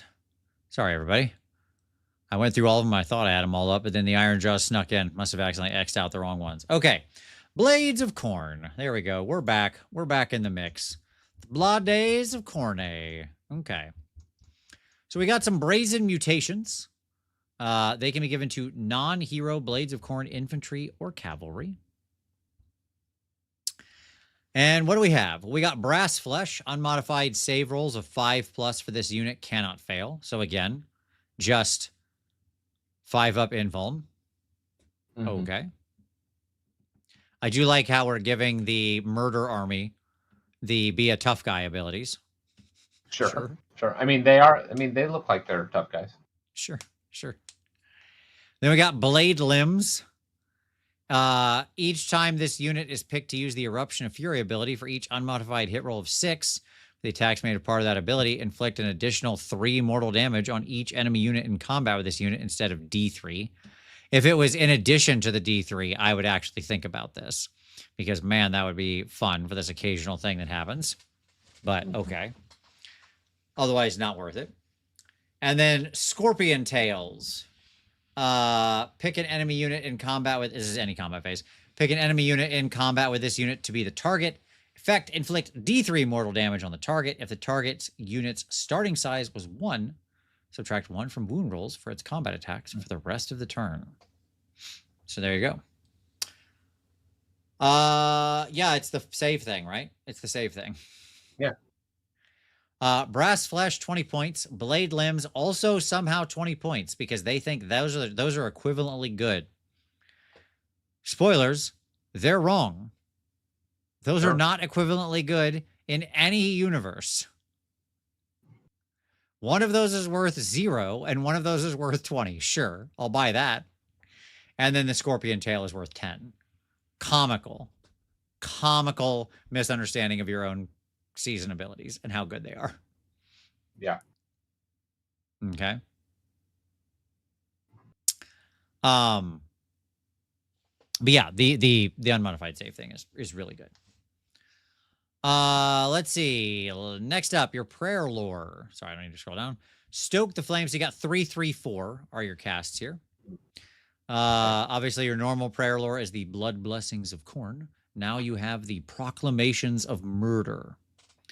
So the first one is a 12-inch, friendly targeting one.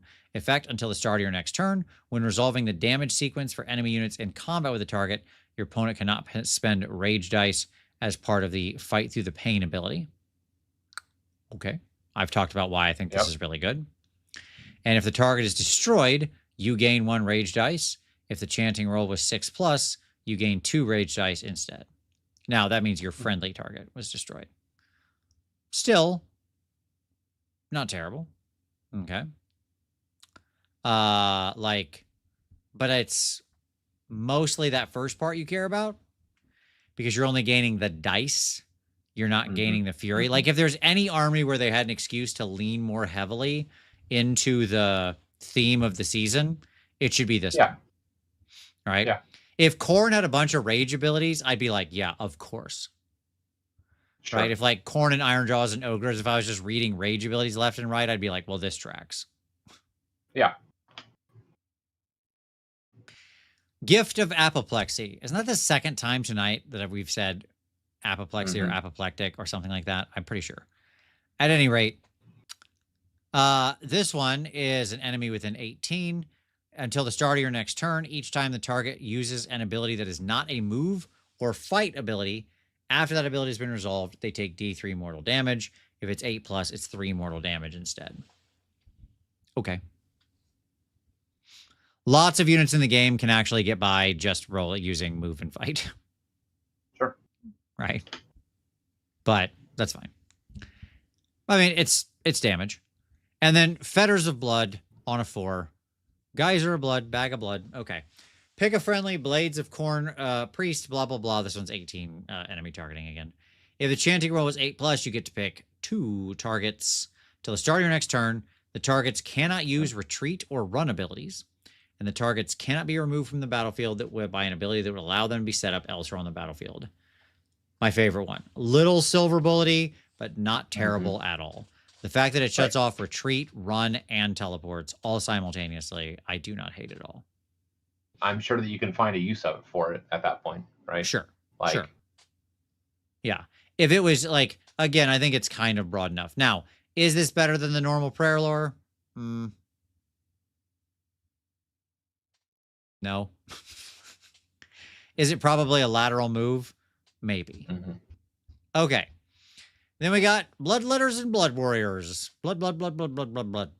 So, Bloodletters.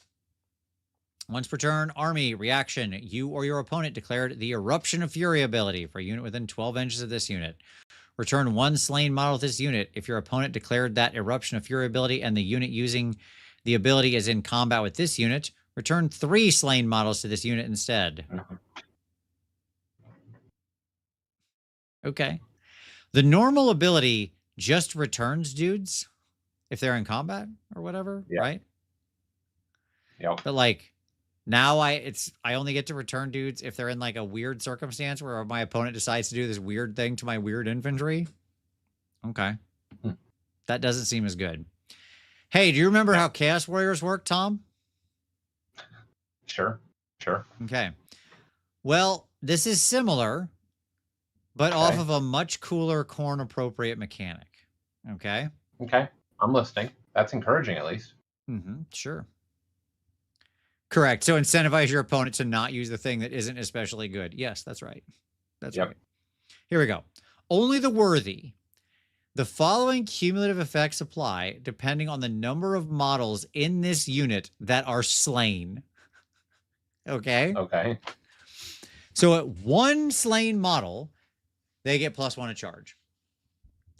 At 4 slain models, they get +1 to hit, moving them to 3s and 3s, which has always been the sucky part of Blood Warriors, right? That they hit on 4s. At 8+, they get +1 to wound. So now they're on 3s and 2s, right? And at 16+, so you got like 4 guys left in the unit. Yep. Double the attacks characteristic of this unit's melee weapons, and this unit's combat attacks score critical hits for their like crit auto wound and everything like that. On an unmodified hit roll of 5 up. I love it. I love it. You get down to the last 4, right? Suddenly, out of those 4 guys, you get 25 attacks. Yep.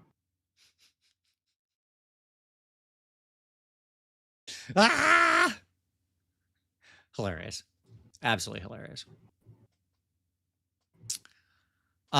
So that is the Bloodletters are 10 for 150 compared to a normal 10 for 150. To say it's a lateral move would not be a overstatement. The Blood Warriors are normally 10 for 180. These are 10 for 190. Yeah, I don't know if the upgrade's worth it. Sure. I think it's a funny mechanic. I love the idea that like when it gets down low, it's so crazy dangerous, right? Because it is the kind of unit that your opponent will usually end up like not killing in one go, right? Like this is this unit's like 40 health on a 3-up save. There's very few units in the game that like they're gonna have to grind through it. Yeah. Right. Yeah. So I appreciate it. At any rate, what are we rating the Blades of Corn? Fine. It's fine. Corn's just fine. They get a spicy because brass flesh is really good. It is. It's so good. It's going to be crazy. And then I do think the Blood Warriors are just like a really fun design. Like, I don't know if they're actually great, but it's a very fun design. Yeah. It's kind of stuff. Yeah. Honestly, this should be how the normal scroll works, Tom. Like, this is Blood Warriors. Sure. That's a great piece of design. And it's so funny because you could, by the way, slap on that brass flesh onto a reinforced Blood Warriors unit, and that'd be pretty fun. Yeah. Like, I like when I see design that I'm like, oh, you got it. Right? Like, that's it. Mm-hmm. You hit what the army's about, or whatever. And this is one of those. Yeah, I would agree with that. So, at any rate, well, Tom, that brings us finally, after quite a marathon journey, to the end of the Scourge of Aqshy. As we can see, the future is here, but it's unevenly distributed. That's like there's a lot of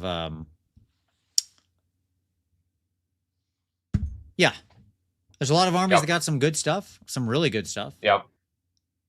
There are some armies that are like maybe not so good.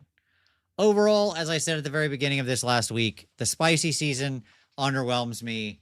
Like, I am underwhelmed on the whole. A lot of that has to do with like my particular armies, to be fair. Like, a lot of my armies, I really do think came out on like the short end of the stick for this. Yep. There are some really great stuff in armies I don't play. All right. Mm-hmm. Late S2D question. Thoughts on using the new Brand of the Dark Gods to change the mark on your banner unit? I have no idea. It needs an FAQ. Right, there you go. Yeah. So, I do think overall it was more hits than misses. Yes, there were more spicy than mild, which is good. That is true. Yep. Cygnus said, thanks, dudes. I was late because I was on a disappointing date, so coming home to dog snuggles, depression, nachos, and Warhammer talk was really nice. Look, man, don't ever feel bad about depression nachos. I love me some nachos. That's my great weakness. So there you go. All right, everybody. Hey, if you haven't hit like yet and you're still here, my God, thank you, number one. Number two, hit like, subscribe, click things, hit the hype button. Hype, hype, hype. Give us social credit because that's the nightmarish hellscape dystopian world we live in. Do all those things. And yeah, that'd be really nice. Don't forget to support the channel. Look at links down there. There's affiliate links. Buy your stuff with it. Check out Uncle Adam and I's newest game, Repent, Ye Foolish Gods. Mm-hmm. It's all down there. Check out the other podcasts. I mentioned, Fireball and Snarlcast. Check that stuff out. All of it's down there. Tom, thank you so much, buddy, for sitting in with me for an insanely long time. It is deeply appreciated. And to all of you, thank you so much. Thanks for the good chat. Thanks for helping us out on the armies that we didn't know as well. It is much appreciated. I try to know as many armies, as much about them as I can, but good Lord. Hey, thanks everyone. As always, we'll see you next Wednesday. And don't forget to start rolling dice.